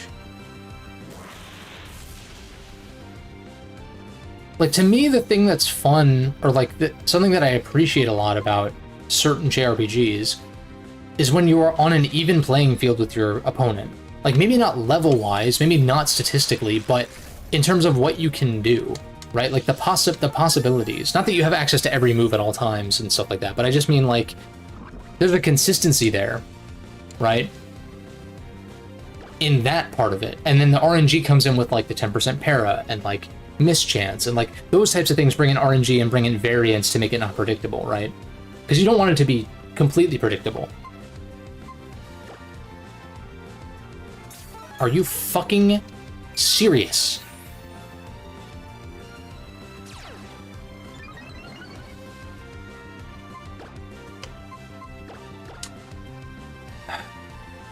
Anyway, it's like, depending on moveset, of course, or like skill set, depending on what you're talking about, but like, not to continue glazing mainline SMT, but I think that SMT5 in particular, like, might be, it's definitely one of the best turn-based battle systems, like, period. I think it makes some notable improvements on what Nocturne set in place, because Nocturne is like a little... Nocturne is an even playing field. It's a great game. I do think the fights get a little predictable, though, if you like, know what you're doing. At least on normal. I've yet to go back and play it on hard. But... Which I'm assuming is just more so RNG bullshit than... like, genuinely kind of getting outplayed or, like, whatever. I don't know. It's a complicated thing. It's tricky, right? Because there are skill sets involved in playing turn-based games, but like it's not a manual skill kind of thing, so it has to all be in back-end statistical kinds of shit. And that's like a fine line between bullshit and like actually making that feel fair but challenging is difficult. I'm sure. As seen by the number of games that like don't get that balance quite right, you know?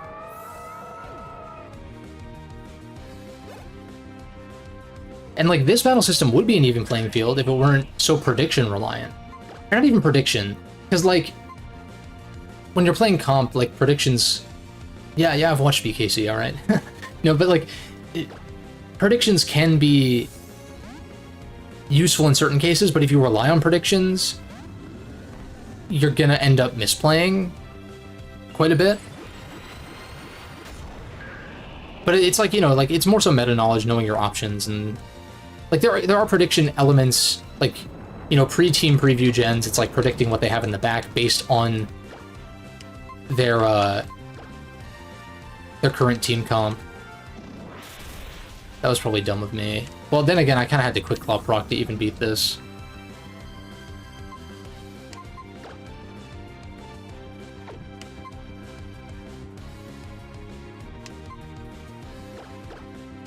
I think I sack Helio to get Altaria up to full. But yeah, anyway, like, I should say it's very Switch reliant. Like, this battle system works in competitive. Like, singles, Pokemon singles works in competitive context because switching is a mechanic. That is, like, the reason why it is so deep and so interesting. And so when your opponents in the games do not switch, it is like, it's confounding because it's like they're not utilizing the thing that the player should be utilizing to like have a chance, especially if you're under-leveled, right? People who are anti-switching out are really weird too. Like, I find that I will shame you for that. I find that genuinely weird. Especially if you're trying to play, like if you're doing a challenge run or something or whatever, then sure, whatever. But like, oh my, I forgot about this fucking bullshit. Why does it let me go through with that when it doesn't do anything? I don't care anymore. I don't give a shit anymore. I'm healing again. Yeah, it's just,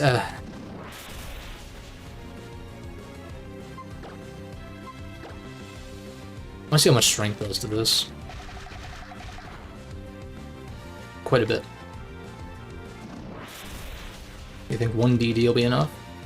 If he freezes, I'm healing that shit off. I don't care anymore. I'm done. This was just like a for fun, let's see how I feel about ORAS. In like, you know, in some sense it's best possible state because it's actually like putting up a fight.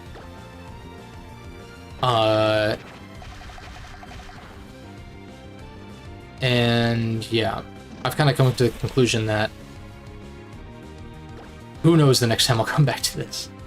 Who knows the next time I'll come back to ORAS after playing this.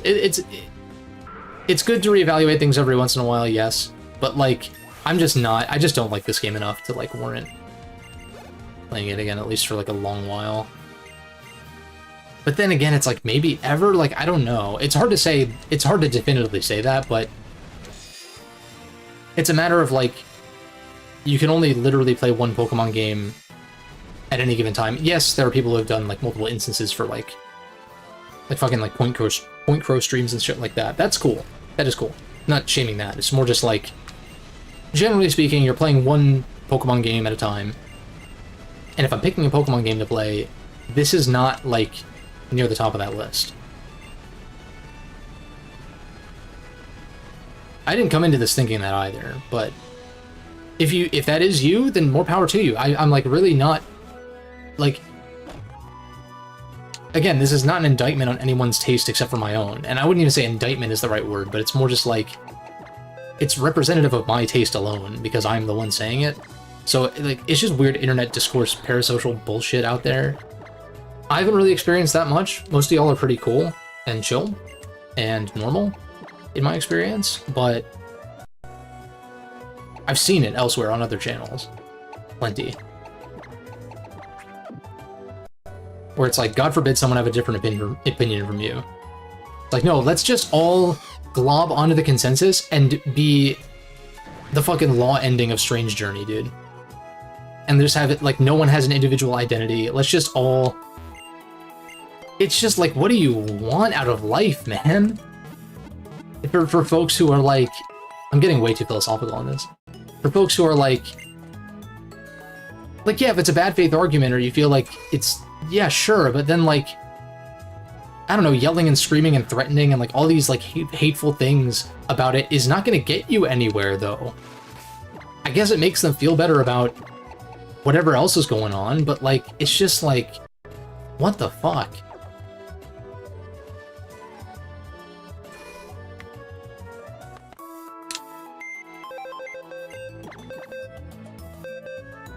Yeah, I need to fly out of here because I don't have dive. I'm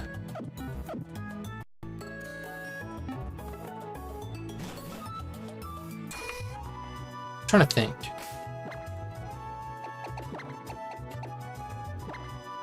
I think if I leave the EXP share on, we might be okay.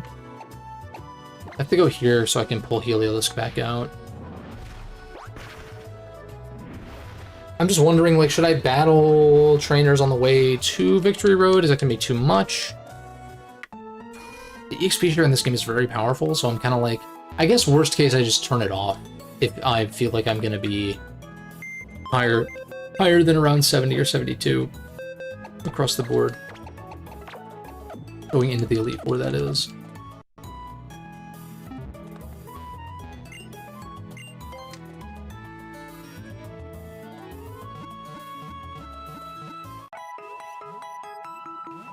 But yeah, I don't know.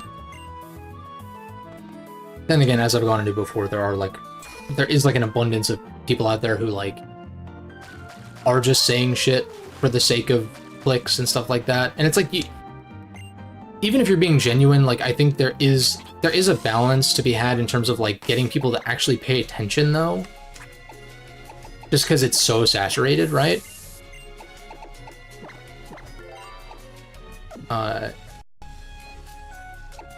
Because, like, I've thought about before, where, like, I could... Not that it's like, oh, good guy Cobra Codex, never, you know, flawless human being. It's like, no, not even close. But it's more just like... It's more just like, I could go even crazier in terms of, like clickbait and shit like that, and, like, get really... I just don't want to do that, though. I respect video games as, like, an art form and an entertainment medium. And so I want to treat my, like, reviews, I guess if you want to call them that, on them as such. Like, I want to give a certain level of respect that isn't just like clickbait, I got this game for free as a code, like shit like that, you know what I mean? I'm not saying there aren't people out there who do that kind of stuff that do have genuine stuff going on under the surface, but I'm like, I just don't want to do that.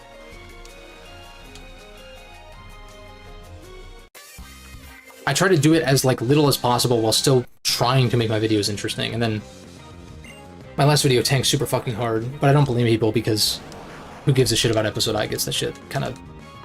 I wouldn't say that it's really not like terrible, but I don't think it's very good either. So, fair enough, right? And because I didn't come out saying, oh, this is the worst thing and it killed my family or some shit, it's like, just because I didn't go that far, it feels like if you don't go that far, it's just bullshit. It's stupid. I'm still gonna keep doing what I'm doing because I do genuinely enjoy it, and like that is the first and foremost thing. Like, I would not be doing this if I didn't enjoy it to some extent. Says the person who was just raging at fucking Pokemon AI or whatever. But I'm like deep into a playthrough at this point. Like, under normal circumstances, I'd probably drop this game once I had kind of realized. I don't know. I feel like I can just get through it. It's not really a big deal. I've also been limiting myself in terms of like grinding and you know, not just spamming healing items kind of thing for the sake of winning. So it's like, yeah, like there's definitely more I could have been doing. Why did I switch into this?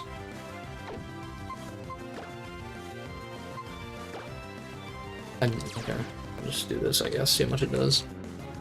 I don't know, man.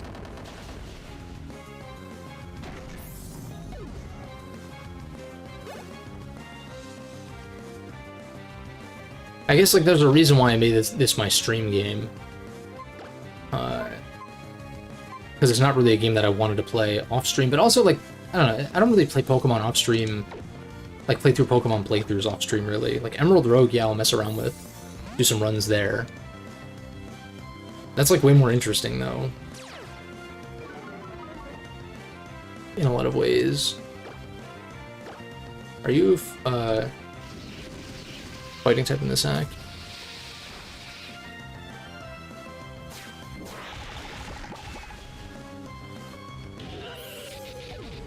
Yeah, that's a hell of a comparison.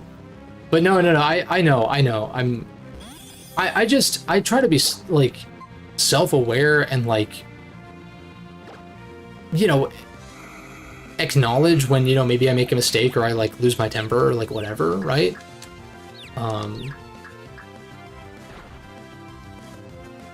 Some of it is hammed up for entertainment value to an extent, but, like,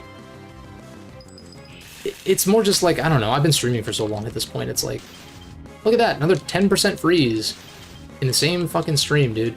I have seen more freezes here than in some entire playthroughs. Crazy. But it's fine in this case, because this is not a threat.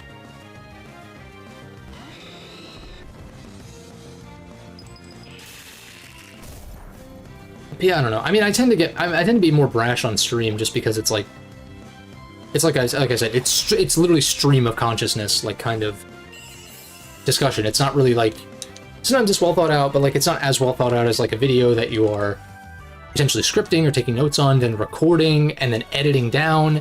It's, like, less curated than that. In fact, it's not curated at all.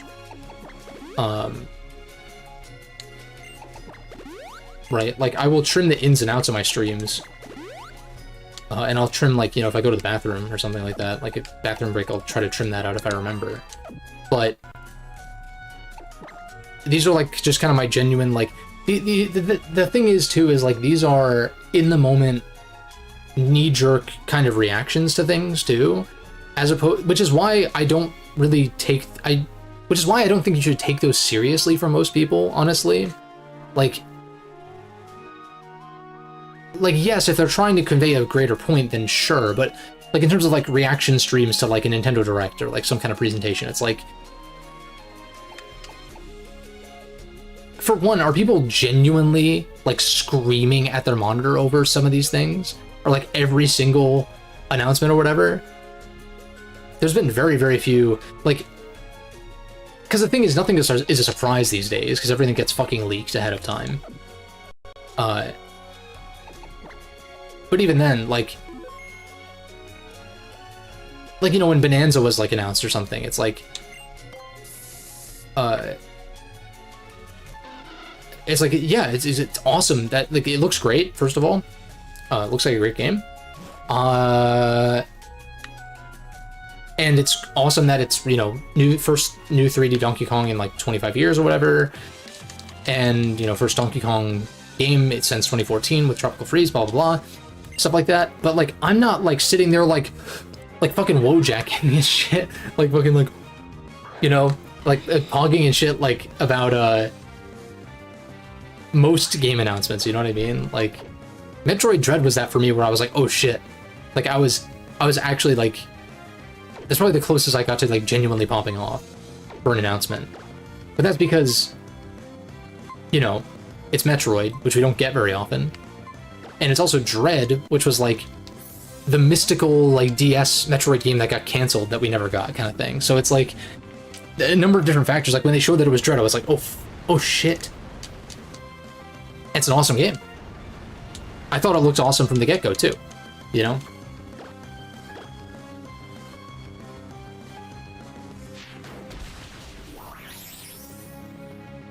No, that's fair. Yeah, it has to be something, like, it has to be surprising too. Then again, I was really excited about P3R. I think it's fantastic. But that was leaked. That was leaked, but, like, I did discover it. I still, like, yeah, rumors have been swirling for so long that it's kind of like Boy Who Cried Wolf kind of shit. So, like, when it finally did actually, like, the trailer got leaked, like, the day before the Xbox thing, like, that was actually super exciting. But I was also, like, in bed, like, going to bed. And I saw, like, someone, like, post something about it, like, a channel that I was watching at the time. And I was like, wait, is this real? And then it was real, and then the next day I made my sort of reaction sort of video on that. I've taken it down since then because it's not really relevant. No one was watching it past like the first few months or whatever. That's the reason why I don't like to do that kind of content a lot of the time anyway too, because it's like not as evergreen. Because of course opinions change and all that. But like I will do a video to try to reflect that if that ends up being the case for a game that I actually want to go back to, right? That's what I'm gonna do with Path of Radiance, basically, you know? Because I didn't really talk about the Tellius games that deeply in my existing Tellius video.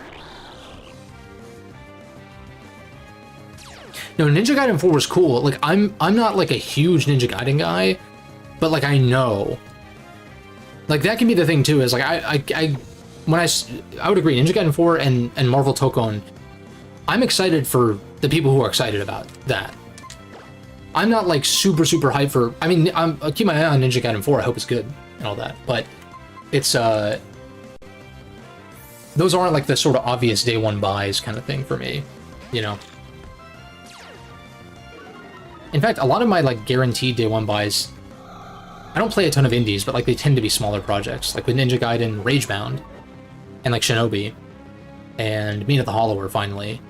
Like those are like guaranteed day one buys, and I think the lower price point is actually part of that though too, because it's like, yeah, I could drop 70 on like, you know, whatever new release I have my eye on, or I could like play what I have now and then wait a few months for it to be like, you know, cheaper, and like I'm also ready to play it and just get it then. And that's kind of my mentality these days. Again, it's why I haven't bought Clair Obscur yet, because I'm not going to play it right now, because I have other stuff on my plate currently. But I will get around to it eventually. I mean, shit, Elden Ring's been on my wish list for like fucking ever.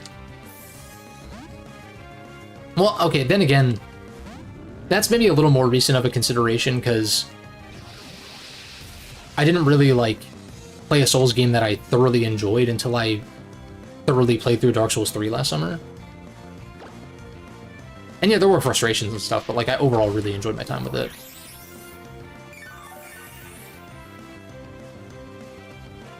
Prior to that, my experience with Souls was like, I just like wasn't that into what I had played of it, I guess. Which is admittedly not like a ton, but yeah. And even then, I'm like, I even kind of question how I'm going to feel about Elden Ring, because it's open world. And I know, like, yes, it's directionless and like all that. That's cool. So is Breath of the Wild, though, and I just don't... Like, past a certain point, I just, like, did not and do not have an interest in going back to that at all. And that's a factor, you know? Sometimes I'll enjoy a game as a one-off experience, and that's fine. Fine every now and then, but ultimately, I'm kind of like searching, not expecting, but like searching and hoping for you know, the next game to come along that'll be like, okay, this enters the rotation of replays over the, you know, whatever 3-5 year cycle I'm on for certain games, right?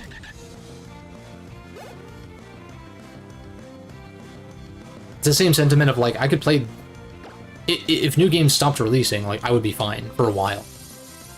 I could maybe be fine debatably forever, actually, because there's a lot that are currently out there that I haven't played anyway, let alone replaying stuff, you know?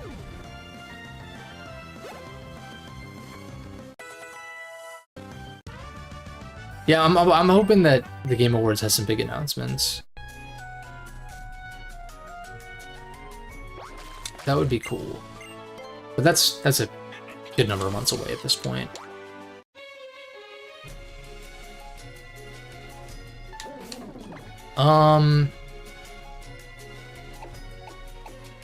Who's furthest behind now?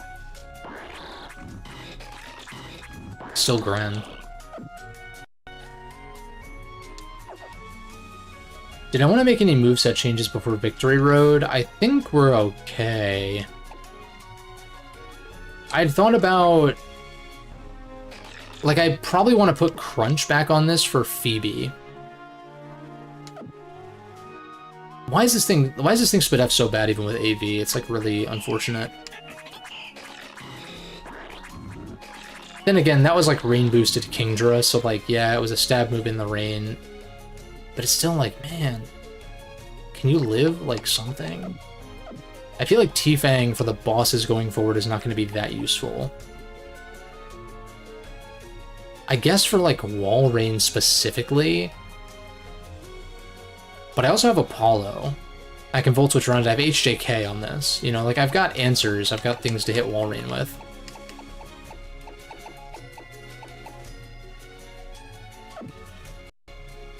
But I can also kind of just worry about that when I actually get to the league.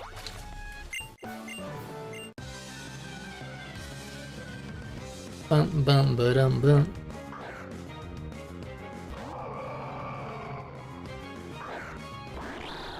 I'm trying to think, though. As far as, like, what I want to do now. Do I just, like, go battle everybody now? Because realistically, how many levels am I gaining in Victory Road, right? I guess if I don't gain enough to be where I want to be, I can either just give myself rare candies, which wouldn't give me EVs, which is actually... Like, it's so funny when people consider, like, if you're capping yourself with rare candies, it's literally, like, you're hacking them in, but, like, you're not gaining EVs, so you're actually, like, in a worse state, in a sense, than you would have been by fighting other mons. Assuming you're not straight up EV training, I guess, but, like, it's like I said, fighting wild mons is not interesting. In the fucking slightest.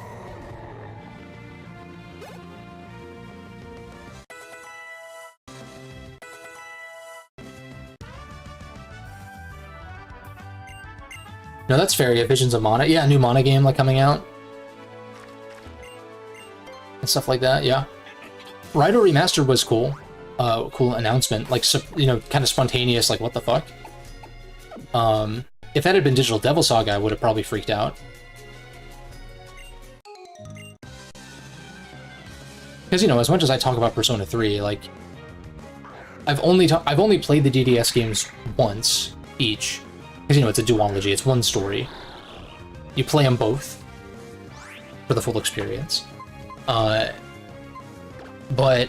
what's it called? I've only played those once, and I haven't played them in, like, almost 3 years at this point. So, like, I'm like due for a replay, but I'm like, oh, the remaster or the re-release, like, it should be any day now, right? And then I wait another year, and then it's like, oh yeah, it should be, like, probably within this next year, and then I wait another year, and then it's like, at what point should I have just replayed them, and then the remaster can be playthrough number 3? But, like, at this point, it's like, it's gotta be next, right? I don't know why they skipped it to go to Raido. You would think they would go in release order, but that's fine. You can do DDS in between Raido 1 and 2, I guess, or something.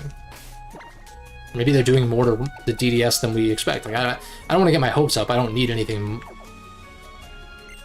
I'm not like, expecting anything crazy. But my point is, I feel like DDS in some ways is better than B3, like, overall.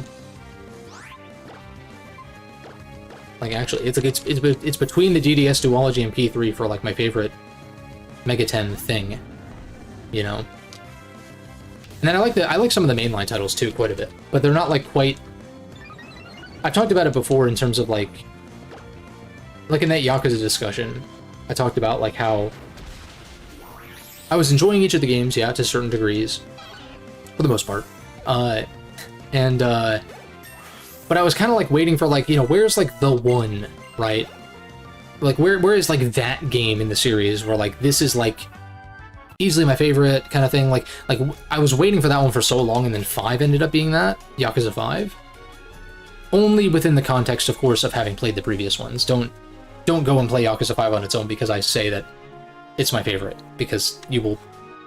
It probably won't hit the same, because you don't have the context, I guess. I still think it's a great game in its own right, but, like, especially so once you've, like, kind of built up to it, because it is, like, a culmination in a lot of ways. But with, like, mainline SMT, there isn't really that, though. I really like Nocturne, and I really liked SMT5 a lot. Strange Journey narratively is great too. It's just gameplay-wise, I'm not, like, as into it, not, like, as likely to... I talked about it in the video. Like, I probably won't play the same version of Strange Journey twice, kind of thing. Like, if I replay Strange Journey, I'm gonna just play Redux, but do it all the way this time. Because I, you know, most recently played through the DS version in full. Whereas, like, Nocturne and SMD5, like, I could throw another playthrough on the existing versions of those, kind of thing. Nor do I want more versions of it. It's just more like Strange Journey is stranded on DS and 3DS, so, like, it's likely to get some kind of re-release at some point. Which could potentially be different enough to warrant me replaying it, but it's more like... There were, like, different... If I had to do, like... It'd be interesting to talk about this in a grander context, or, like, in a video or something, but, like... If I had to categorize, like, tiers of games, like, in a broader context, then... Because most of my tier lists are contained to what I'm talking about, so, like, the S tiers are the best of that thing, and so the spread is typically like a bell curve. That's usually how things end up, even without me trying to do that. And it's kind of just like how my tier lists end up. Or like, yeah, the most things on a given tier list will be in the middle, because that, like, just makes sense. You have, like, the highs, you have the lows, and you have the ones that, like, you feel like maybe that longest tier will be, like, shift up or down depending on how I feel relatively and how I've established the tiers also as well. Because, you know, it's generally similar-ish criteria, but, like, I try to distinguish so that people don't go like, oh, well, you like this A-tier game in one tier list better than this other B-tier game. And it's, like, not necessarily, though. Like, if I was considering that, like, no, there's no way. I'm, like, considering all that shit across everything. I could make an all-time list, yeah, but I may have mentioned this once or twice, where it's, like, there's different categories of, like, how much I enjoy a game, where it's, like, I can enjoy a game enough to, like, 100% it and, like, not have it be my favorite games of all time or anything. Like, I think about Ender Lilies and Ender Magnolia. Both great games in their own right. Really enjoyed them, 100% of them. Not really games I see myself coming back to very often, personally. But it's one of those where, like, Ender Lilies was good enough to where, like, I would play a sequel when it really, and I did, and it was great. It was great. I did really enjoy it. And so it's like, there's, like, you know, I can't think of, like, the levels to it, like what order it would be in, but it's like enjoying something enough to want to play a sequel of it, right? Like, that's something. Then, like, enjoying something well enough to want to at least replay it once, kind of thing. Like, whether it be just, like, play on a harder difficulty, or, you know, do New Game Plus, or, like, whatever. And then you kind of go from there and see, like, is this something that I want to keep coming back to? And in what form? Do I keep doing New Game Plus? Is that too broken? Do I want to do fresh files? Like, by virtue of that, too, with Pokemon, it's like, do I want to do a Nuzlocke? Do I want to do a randomizer? It's like, that kind of thing. I don't know, can you go for a rock move or a ground move here? I have to pick something. Probably could have just waterfalled, honestly, but it's sturdy, so I'm like, Ren's kind of frail, so. But, oh, whoa, that was kind of a god play on my part, what the fuck?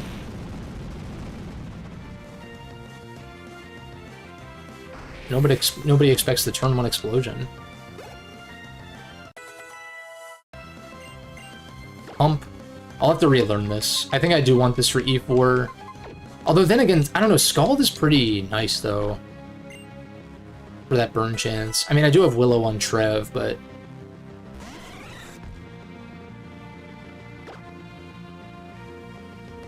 I just leech. Oh, of course it has Shadow Ball, yeah. That's super obvious coverage. But, Oh, that was a crit, it's crazy. That did, like, not as much as I would have thought on a crit. What's it called? I feel like there's more to it. Where it's like...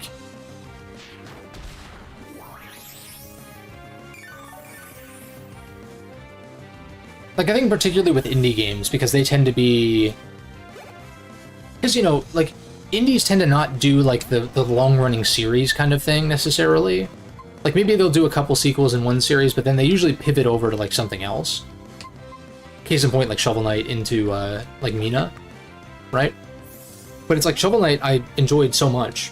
I don't think I don't love Shovel Knight like I used to, but it's a great game. It's fantastic. Like, it's a fantastic value. And, it's a great game. Very fun. I've, like, 100%ed most of the campaigns multiple times. Maybe that's part of the reason why I'm a little sick of them, but, like, great game still. To the point where, like, yeah, you have my goodwill enough to where whatever it is, even if it's not a Shovel Knight game or, like, whatever, I will be there for your next title. And so, like, Mina is that. And I also think it just genuinely looks great. Of course, if I play a game and I'm like, yeah, I'm there for the sequel, you've earned my trust in that regard, and the sequel looks like hot ass, then, like, yeah, of course I'm not gonna... Or if it doesn't look like my cup of tea or whatever, then, like, yeah, of course I'm not gonna bother.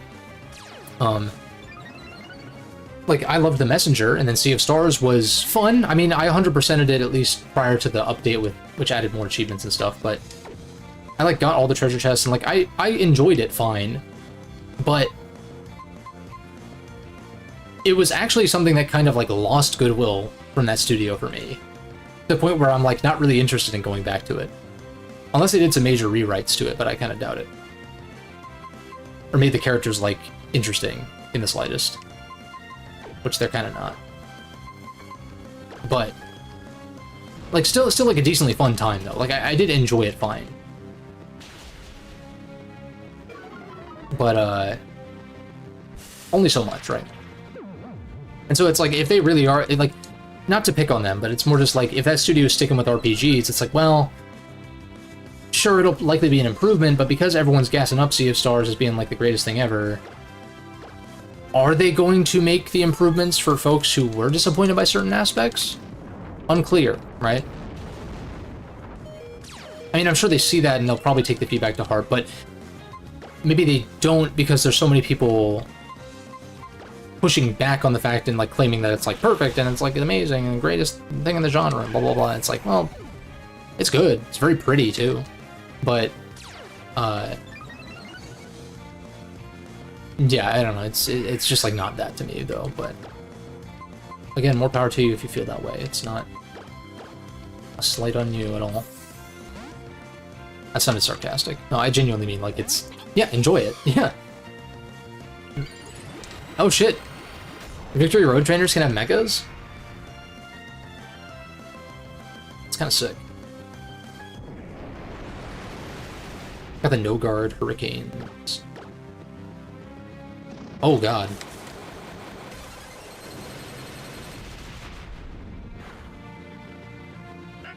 Well, at least I get a free switch here. Return, rather. This is the recharge. Also, Mega Pidgeot looks like he put on some weight.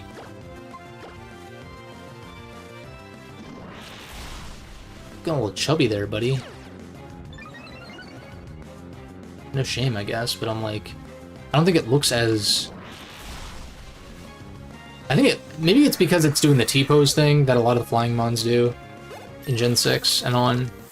But, not as cool as the concept art, that's what I'll say. Then again, it's just like these 3D models suck. They suck. No, you suck! Fair enough. Oh, this guy stinks!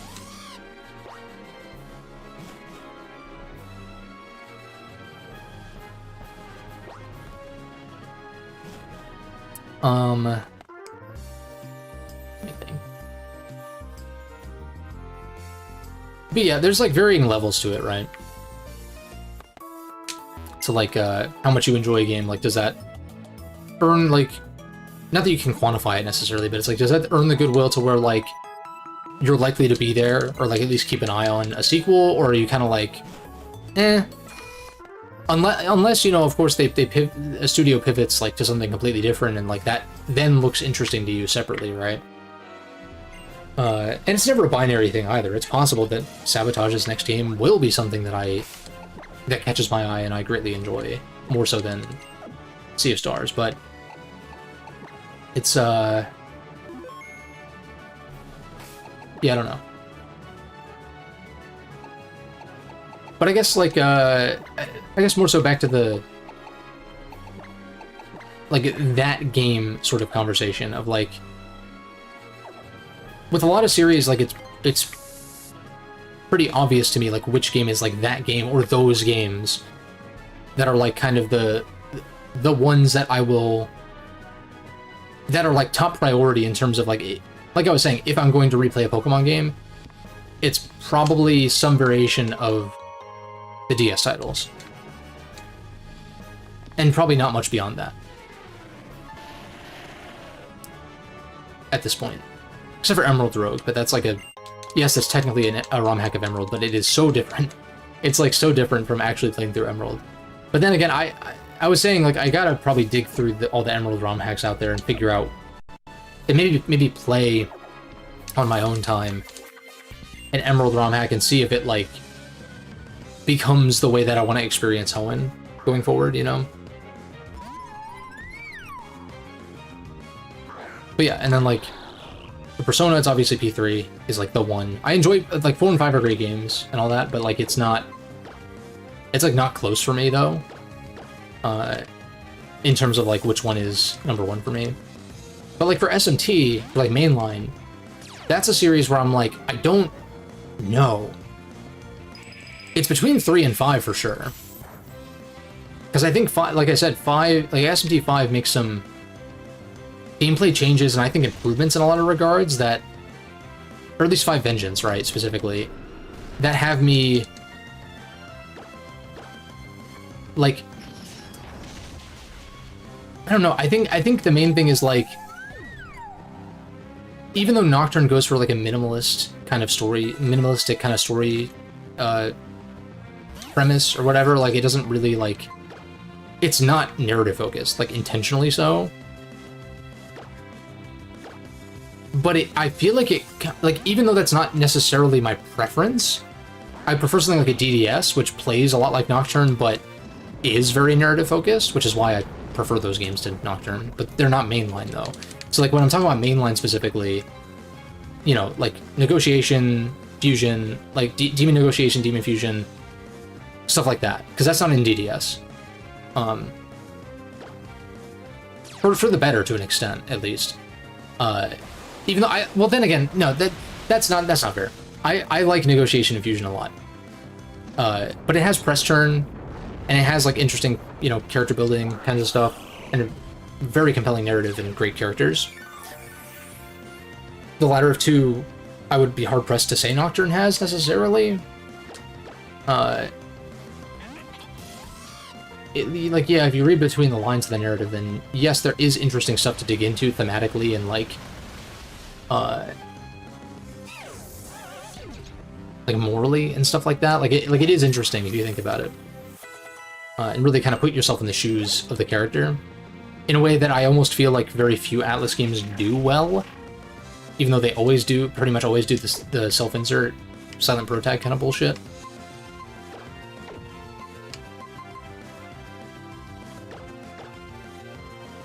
But, what's it called? So I'm like, it's one of those things where, like, I feel like Nocturne succeeds more at what it sets out to do narratively than 5 does. Even though I do like 5 Vengeance's, at least, alignment reps. But, like, plot-wise, it still, like, kind of fell apart for me by the end. Even though there were elements that I did like. And then, like, generally, gameplay-wise, I like 5 more. It's just lacking in dungeons. But then it's like, well, Nocturne has some, like... Nocturne has some really unique and very cool dungeons, but it also has some really poopy ones because, you know, teleport mazes and just, like, archaic shit like that just, like, isn't really ever, like, fun in the traditional sense. It's funny, for whatever reason I found it more tolerable in Strange Journey, that kind of shit. I can't exactly tell you why. I'm kind of fucked against this thing, yeah? I think I, like, have to... I've just got Sucker Punch on, Mawile.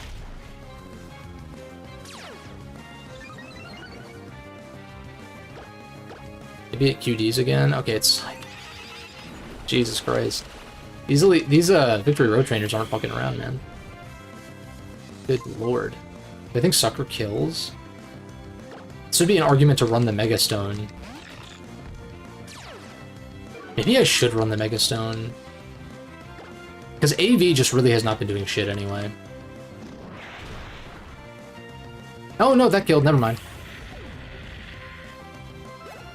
Never mind, we take those.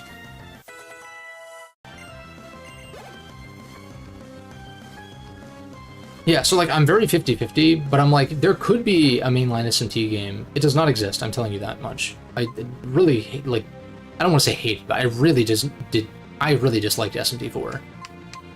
I think the game is a fucking mess. And just bad design decisions all over the place in that game. With a half-baked narrative and just, like, ugh. Cool ideas, yeah, but, like, that only gets you so far, man. Come on. Like, yeah, it's really between, like, 3 and 5, and I've dabbled with the Super Famicom titles, not a ton, but, you know, SMT2 is probably the Super Famicom, mainline SMT game that I've played the most, and I still was, like, kind of just not that into it, though.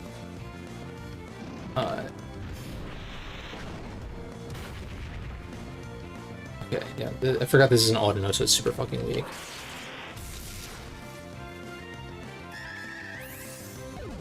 I don't know. I feel like if Ash hasn't shown up in the games thus far, that I wouldn't expect it.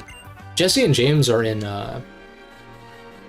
Pokemon Yellow, unironically.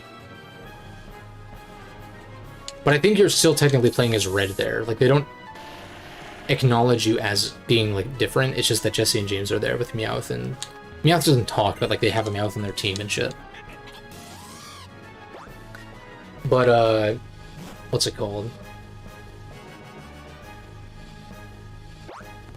Like, if you took the best elements of SMT3 and SMT5 and kind of, like, executed on those things in an SMT6, I'm like, that could be it. It could be. That's why I'm very interested and excited to play SMT6 at some point when it comes out in 20 years. No, more like 10, but it's just like, dude. I mean, Persona's the same way. It's been taking fucking forever for them to put out, even show anything about P6. It's the fuck, man. Weird.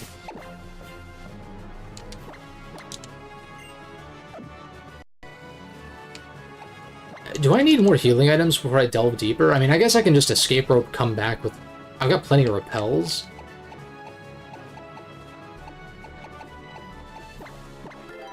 Maybe I should... Maybe I should go buy more potions. Use Ashgren. Yeah, I think Ashgren is only Gen 7. Or, like, you know, from Gen 7 on. Well, actually, Gen 7 and 8. Because 9... Ashgren is no longer in Gen 9, and Battle Bond, I think, just gives you, like, an Omni boost, or maybe it's just attack, special attack, and speed when you KO, instead of giving you the crazy stat, like, base stat increases. It's just, like, a one-time, like, while you're still in, you get, like, a one-time boost. What am I doing? You get a one-time boost, I think, to attack, special attack, speed. And no crazy water shuriken either. But, what's it called?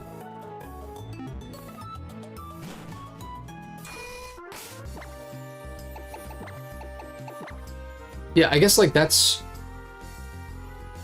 kind of the exciting prospect for SMT6, where I'm like, if they listen to feedback and they, like, do like the best aspect of what's it called? Take the best aspects from across the series and like execute on that. Like it could be the best mainline title, like for sure, but it just depends. Obviously, like it all depends on execution. Like that's what it comes down to. Something can be conceptually as cool as you want it to be, but if the execution sucks, which that comes down to taste and opinion to an extent. What am I doing? I just need to buy more shit. And I might as well maybe put Crunch back on Mawile as well. Ashgren is just a... It's like a form change based on Greninja's ability. It's not like a Mega evolution. I mean, like, you can kind of look at it like that, but it doesn't function like a Mega. Like, there's no Mega Stone it has to hold, and you can run another Mega on the team. Or, like, you know, you can use a different Mega and proc Ashgren in the same battle. And stuff like that. When it exists, though. It's not in Gen 6. As far as I'm remembering, at least. Was I doing Crunch? Yeah, for Phoebe. I'm stupid. I'd never seen the name Phoebe written out when I first played Gen 3. And so, like, I straight up thought her name was Phoebe or something like that. Because that's what it kind of looks like. But yeah. Just dumb kid shit, I guess. Don't want to change anything on you. Oh, you know what? I can go to Seamallville and get the T-Ember Ice Beam, which I should do.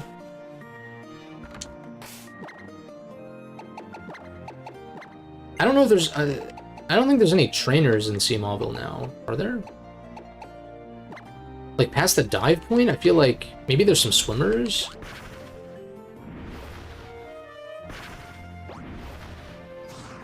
Does this hack have... Like, do you mean does this hack have Gen 8 Mons? No, it does not.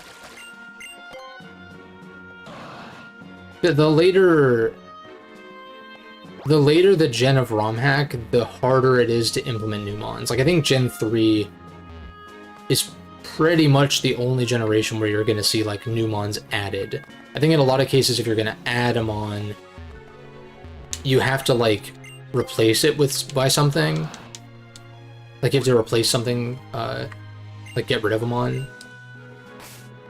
Oh, I don't have Dive, I got Waterfall, but, well, that's fine.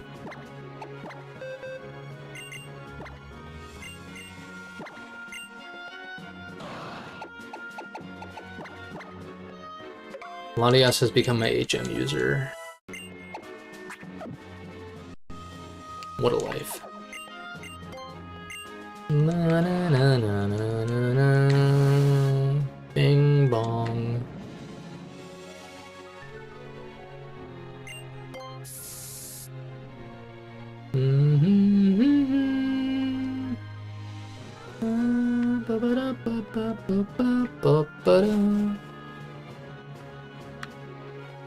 I don't even... I feel like this is a dead end, right? Yeah.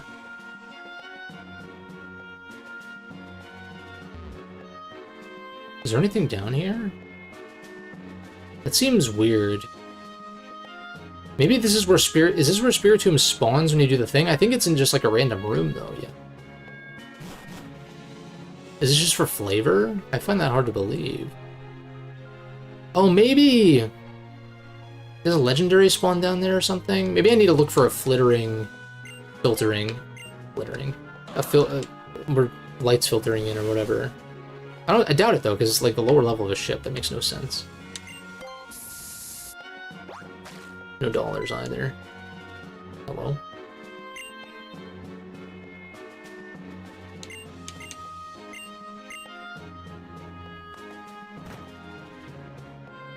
Isn't that Spiritomb? Or no? Yeah, I don't know.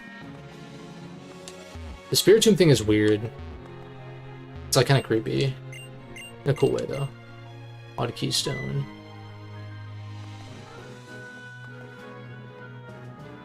That dark spot seems like something on the floor, but...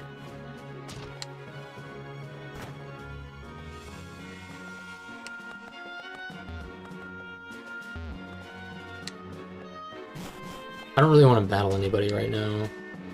Assuming these are trainers. Where do I get white herb?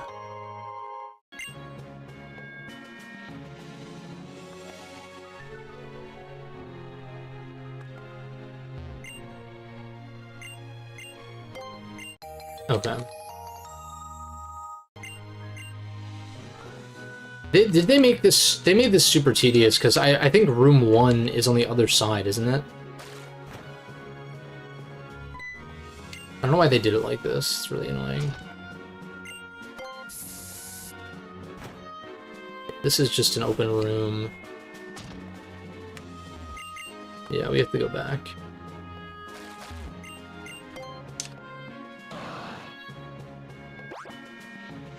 I probably won't finish Victory Road today, but that's fine. I mean, I don't know. I mean, I can... whatever. I don't fucking know, dude. I'm just kind of ready to be done with this game, honestly, but...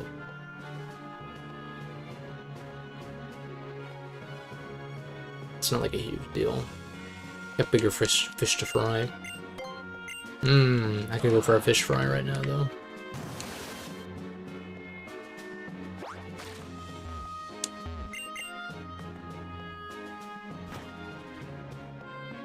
No, this is a room that was previously opened. It has to be this one, yeah. Room 1. Dive ball. There's gonna be another key, though, yeah?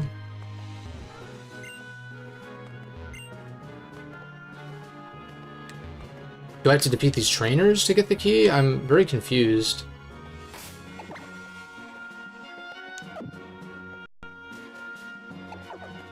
I guess we just go for it, because I'm like... what else is it? Just like, I just talk to NPCs and they just hand me the keys? I thought it was going to be a sequence of like... I don't know, they fucked this whole thing up.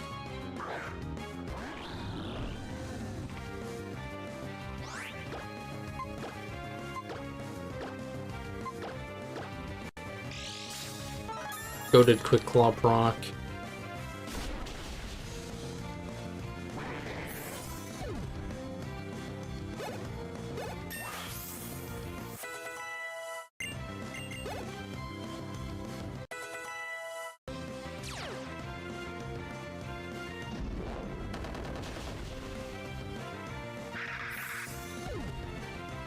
It's Mr. Mime. No, that's a Gen 8 exclusive. I always forget about that mon. God, Alteria is like... why is it so much higher level than everything else? It's odd. Okay, so I guess... I don't even know if we need repels on, but... what, do some of these NPCs just hand me the keys? Do I just need to talk to them?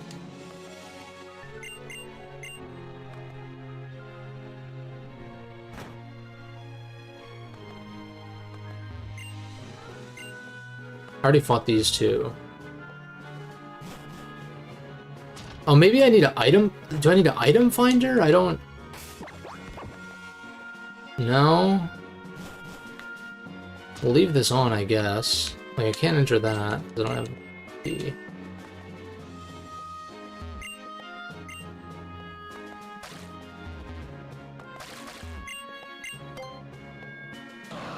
okay, I guess there's some other NPC over there that... gives me the key I need, or some shit. Ba-ba-da-ba-ba-boo-bee-boo-ba-boo. I can't douse underwater.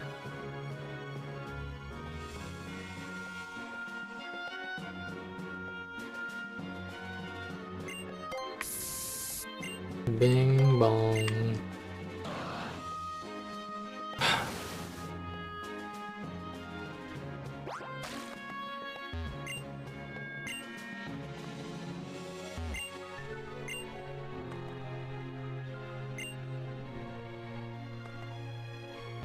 I wish I could move one of these boxes.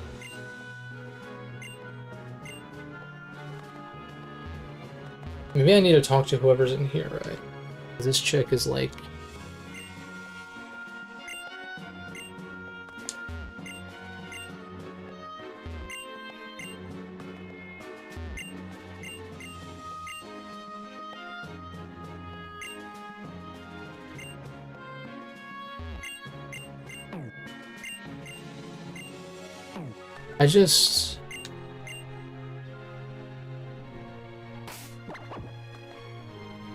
I'm Googling this shit. I don't want to figure this out. I just want to know what all I can actually do here. Because I just have the room 1 key, right? Is there more in here?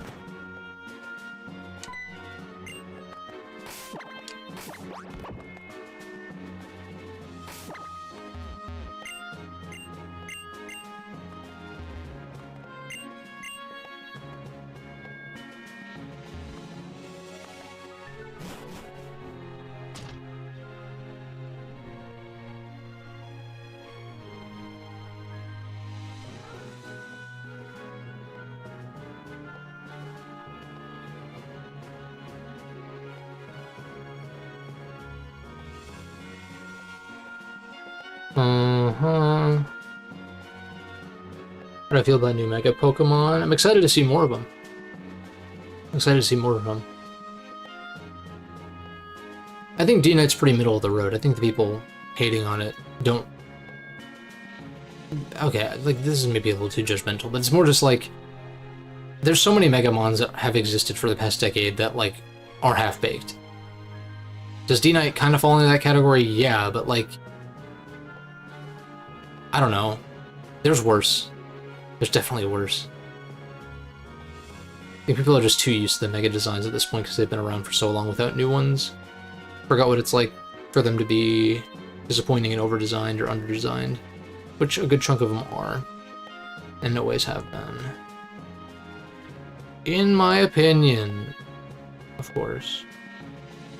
Room to key 1. Won't have anything of interest, yeah. Okay. Investigate the filing cabinet. Why did you say it had nothing of interest then? Why is this the one place where there's hidden items that you can't figure out where they are with the dowsing machine? I don't think there's wild mons here. I'm just wasting repels at this point. Back over to the other side. Could have at least put like a one-way strength rock on the other side or something. That's what those are for.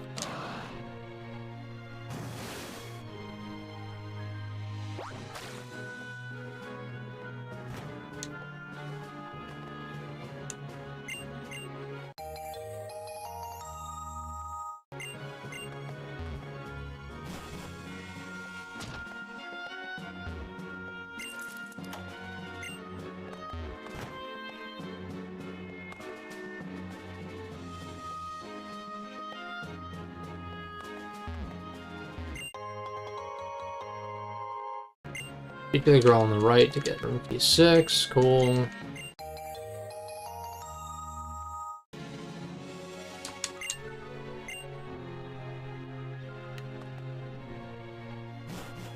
Travel back to the east side of the ship. Go talk to the fisherman and he'll give you room key 4. It's kind of cool that you go back outside.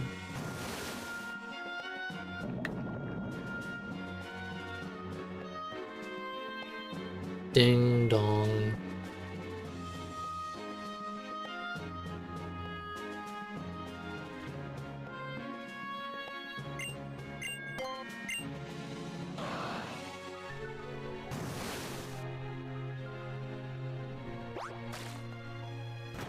This is not the right door.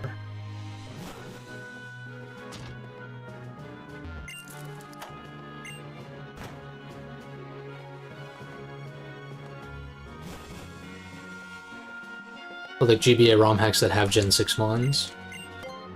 That's pretty common these days, yeah. It's cool. I like it. Emerald Rogue is fantastic if you haven't played it. Assuming you're into roguelikes or you're open to a Pokemon roguelike, it's fantastic, actually. Like, it's... I mean, it's like the Pokemon game. I don't play it, like, super often, but, like, it is, like, the Pokemon game I go to more often than most.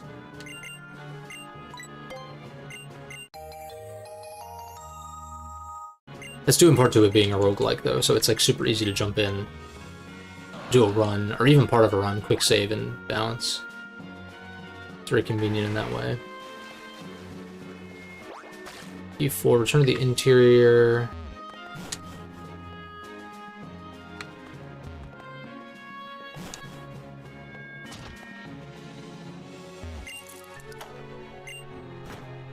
Get the storage key.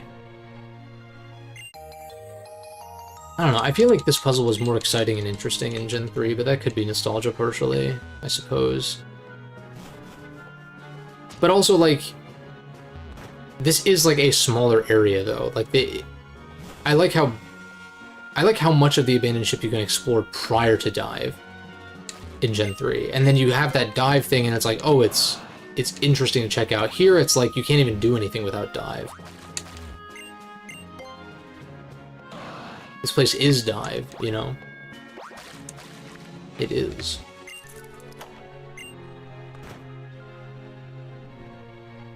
Yeah, the storage room is...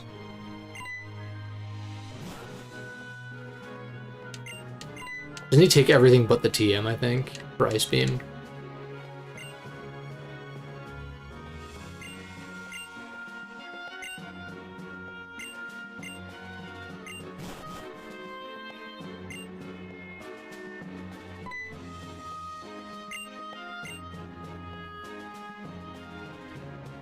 This is a ROM hack of Omega Ruby Alpha Sapphire by Drayano, and Dre's hacks tend to be pretty faithful. Like, there's usually not...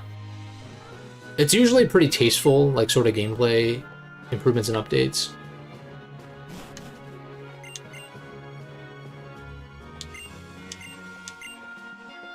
Oh, he actually lets me keep all the nuggets. What? Now I get to slowly pick them off. Big nugget also. Wow, that's cash. That's cash money right there. I'll be here for the next 3 years picking these up.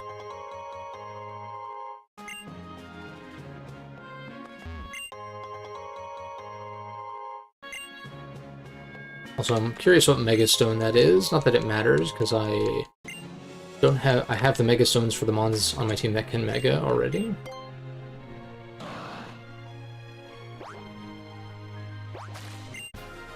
Beedrolite, there we go. One of the best Megas. One of the coolest. I'm the coolest.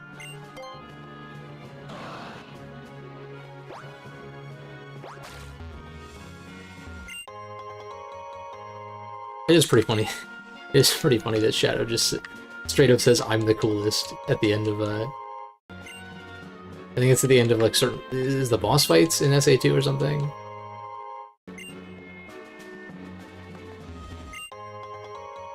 It's very 2001. I'm here for it, though.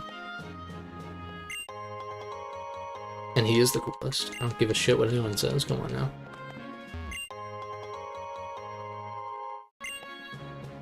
You want to talk shit on Sonic? I won't fight you. You talk shit on Shadow? I don't know, man. I would question your taste a little bit. Just a little bit there. Unless we're talking about Shadow 05, which is, yeah, not great, in my opinion. That's also one of those games where, like, the people who... Well, I grew up with that game, though, so whatever. It's like, you can so easily tell, like... It's just the nature of things, you know? As people drift away from, like, internet culture as they get older and stuff like that, but in certain cases, at least. Like, the younger generation comes up, it's like, they grew up with this thing that the older generation thought was whatever, or bad, or whatever. But it's like, now it's their turn, because they're the vocal majority, you know? Like, I've seen it happen with so many games over the years. Metroid Fusion is one of those. Wind Waker's one of those. Granted, Wind Waker was hated on initially for, like, dumb reasons.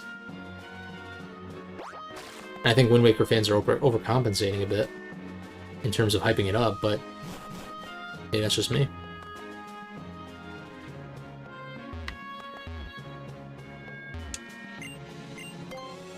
I mean, my favorite Zelda game is Twilight Princess, and that's like, you know,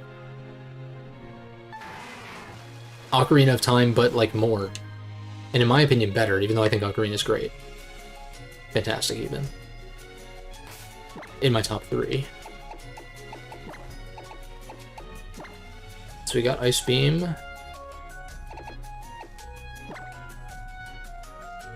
Yeah, if I'm not at yeah, like I said, if I'm not at the level I want to be before fighting the Elite Four next time, I will either have rare candies on hand, or we'll just go fight. We can just go fight trainers that have not fought yet. There's plenty of water route trainers that we haven't gotten to. I did not buy more potion. Let's go to Lily Cove.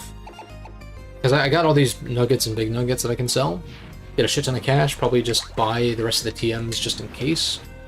Feel like running them, it's doubtful. I think the movesets are pretty locked in at this point, but still.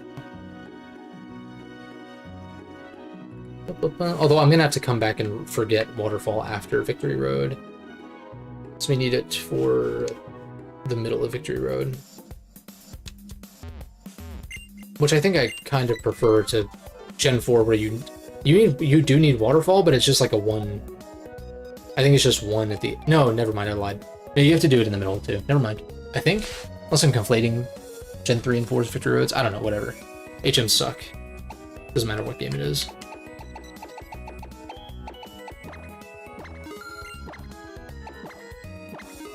Get the nugget. 8 big nuggets is crazy.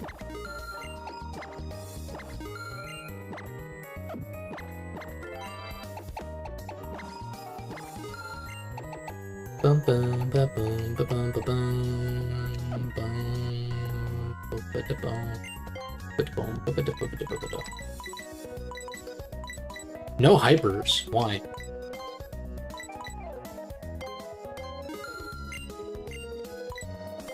I just stock up on these for like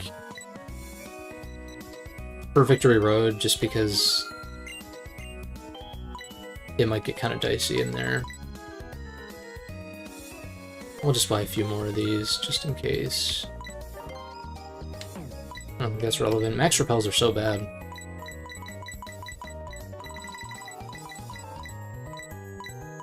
You can buy Master Paws in this? That's crazy.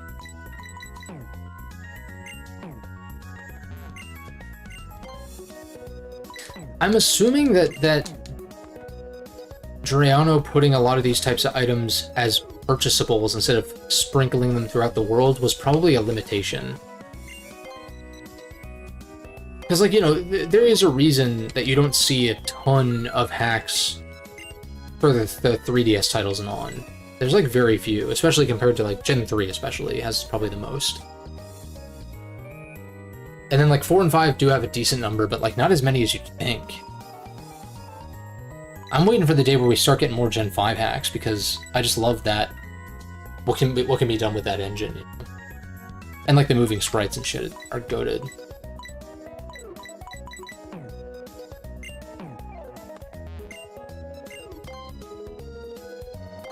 At least, you know, relative to the rest of the series, at least. Because I like the stationary sprites, and in terms of sprite work, I like the stationary sprites in most of the games. You know, prior to Gen 6, because there's no sprites anymore, but... it's like... If I could have, you know, the Gen 4 sprites, like, move, I would. If I could, like, switch to an alternate timeline where that was a thing, you know what I mean?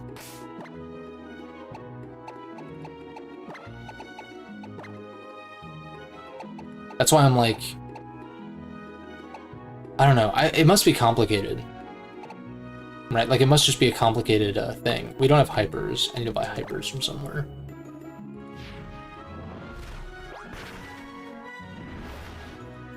Because you would think that we would have seen, like, a Gen 3 remake, or, like, fan remake in Gen 5's engine, because I'm not the only one who, like, thought that was going to be a thing and would have probably preferred that. But there's got to, like, the reason we probably haven't seen anything like that. Can you just not buy hypers after a certain point? That is dumb.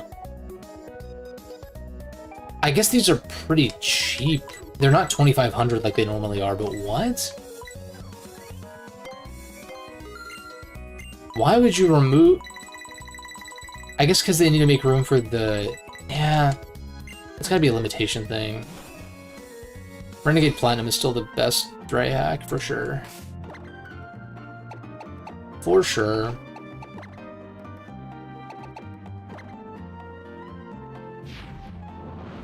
This is a solid hack, though. I mean, it definitely beats... It's not hard to beat vanilla Gen 6, because that shit's easy as fuck, but... It's like... Yeah, certainly... I'm glad I played this hack, at least. It is a good hack. Don't get it twisted. It is good. I think it's more refined and polished in some ways. I just think there's some things that were probably limited because it's a 3DS title. That's my guess. My educated guess. Why is this so far ahead when it has not come out at all? It's interesting.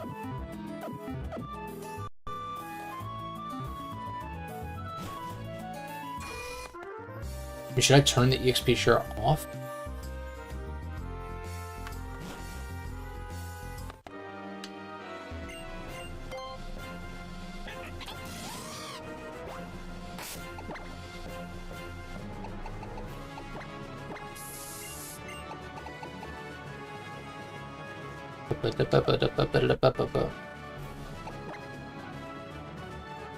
Most of the trainers are around 65, so I feel like I could probably turn the EXP share off now.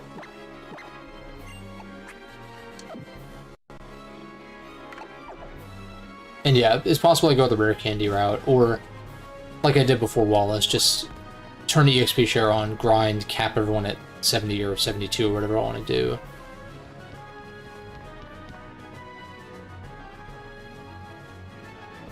I think 70, like, I don't know, I feel like if I match Sydney, then Sydney's gonna be a joke. But then I'm like, Steven with his ace of 79, I'm like, ugh. It's a little scary. But, you know, I'll no doubt, like I was saying, I could leave the EXP share on in the Elite Four at level 70. So maybe I, like, scale up a little bit, battle over battle. I don't know.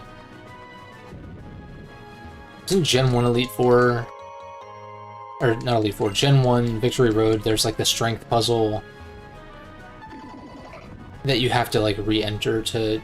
No, maybe you... Can you... No, because there's two different items or whatever. One's, like... I think one's a TM, maybe, and the other's not as good or something? I don't know. It's like you push the boulder one way and you're supposed to leave and then come back in and push it the other way. It's a little annoying.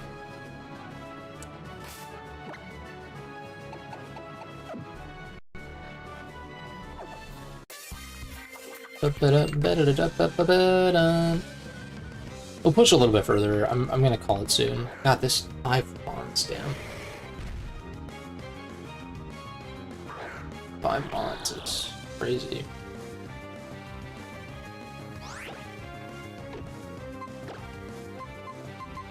We're still waterfall. Let's go, Ma.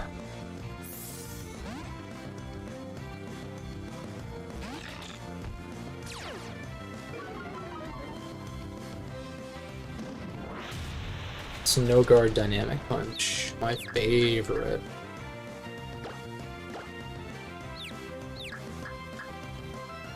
Oh, that's amazing. We take those, although we didn't kill. I was gonna say, this is not stab, so I think we live. I also know I'm faster. Oh, but we're confused. Wait, I'm actually stupid. I forgot. Oopsies. Oopsies. Oh, I need to... I don't know, U-turn could be really nice on this, actually.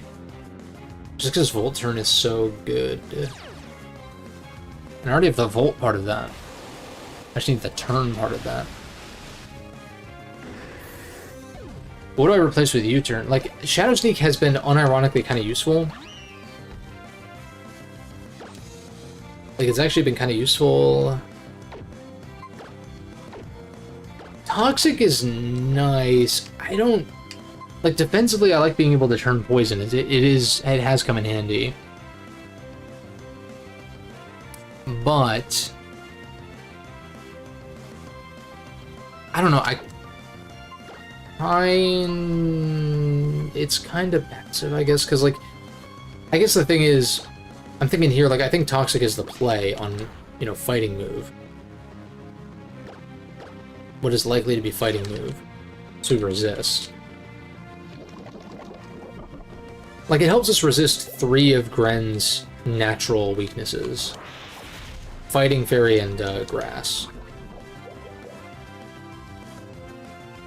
So that's good.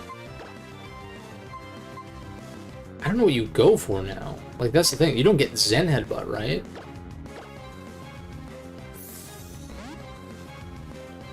It's just that, I don't know, I guess if I had extra sensory on it or something... Oh god.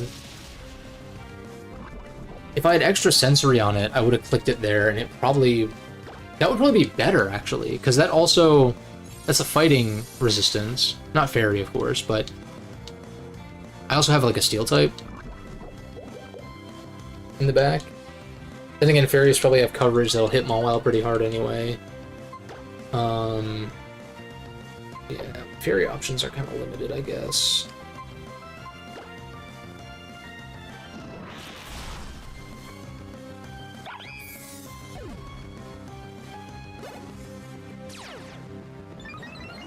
Because, like, I could run Specs Gran and Scarf Heliolisk to guarantee that it outspeeds whatever it needs to outspeed, you know?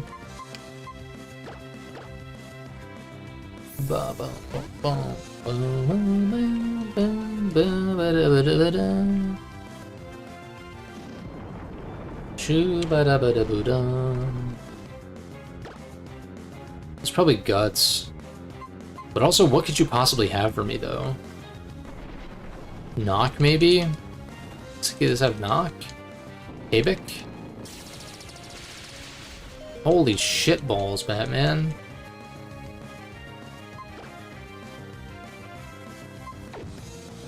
Holy...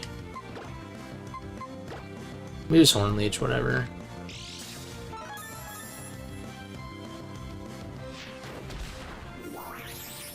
Chip this down.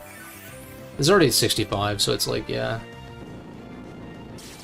And then again, most of the team is already past 65, I suppose.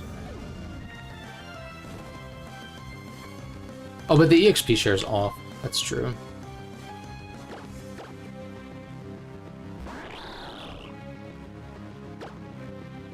Yeah, extra sensory would maybe be better for fightings at least. But then I'm like, for fairies... I don't know, I guess if my best answer to a fairy type with Gren in is to click Toxic... Also, how many fairy types am I gonna see in the Elite Four? Probably not many. What does this go for here? I think I just Tox. Soccer Throw. I don't really like either of them that much, but... I think I like Throw better.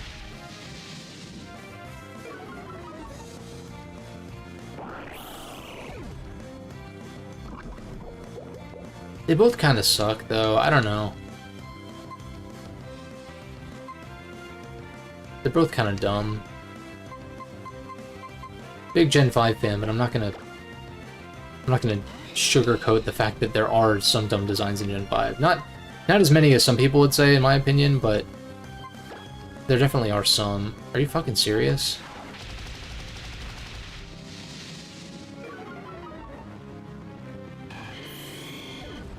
You have Ice Punch? You have Icky Punch?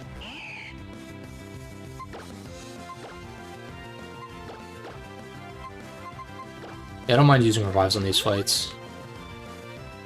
It does have Icky Punch, okay.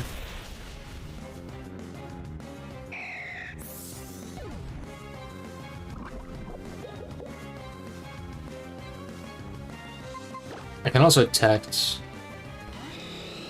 to guarantee another turn of Toxic.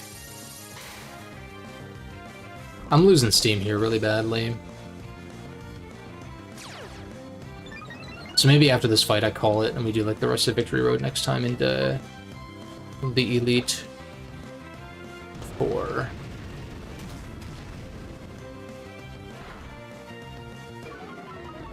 The Elite Beat Agents.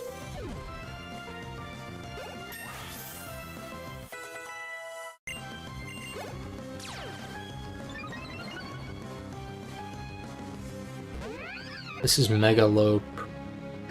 I'm protecting on a potential fake out. I'm also not hydrating at all, which is really bad.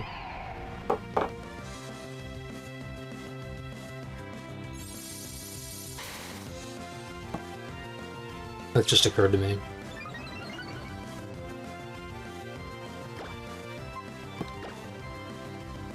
Flip.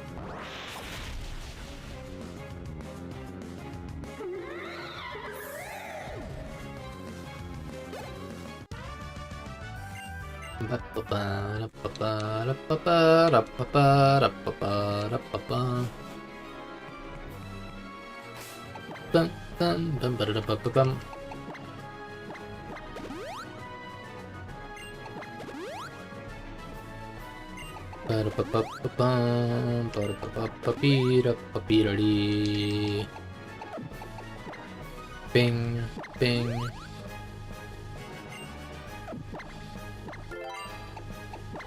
I don't have that many potions, so I do...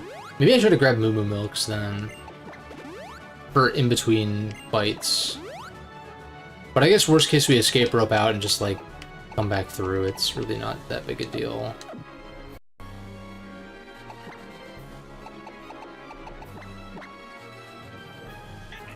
This thing's about to level up to 65. Bum, bum, bum. Yeah, I think this is a good stopping point, and we will... I'll face this way so I know that we are supposed to go this way. But I think we'll plan to finish up Victory Road, fight Wally in the Elite Four next time, and then Delta episode will be the actual finale.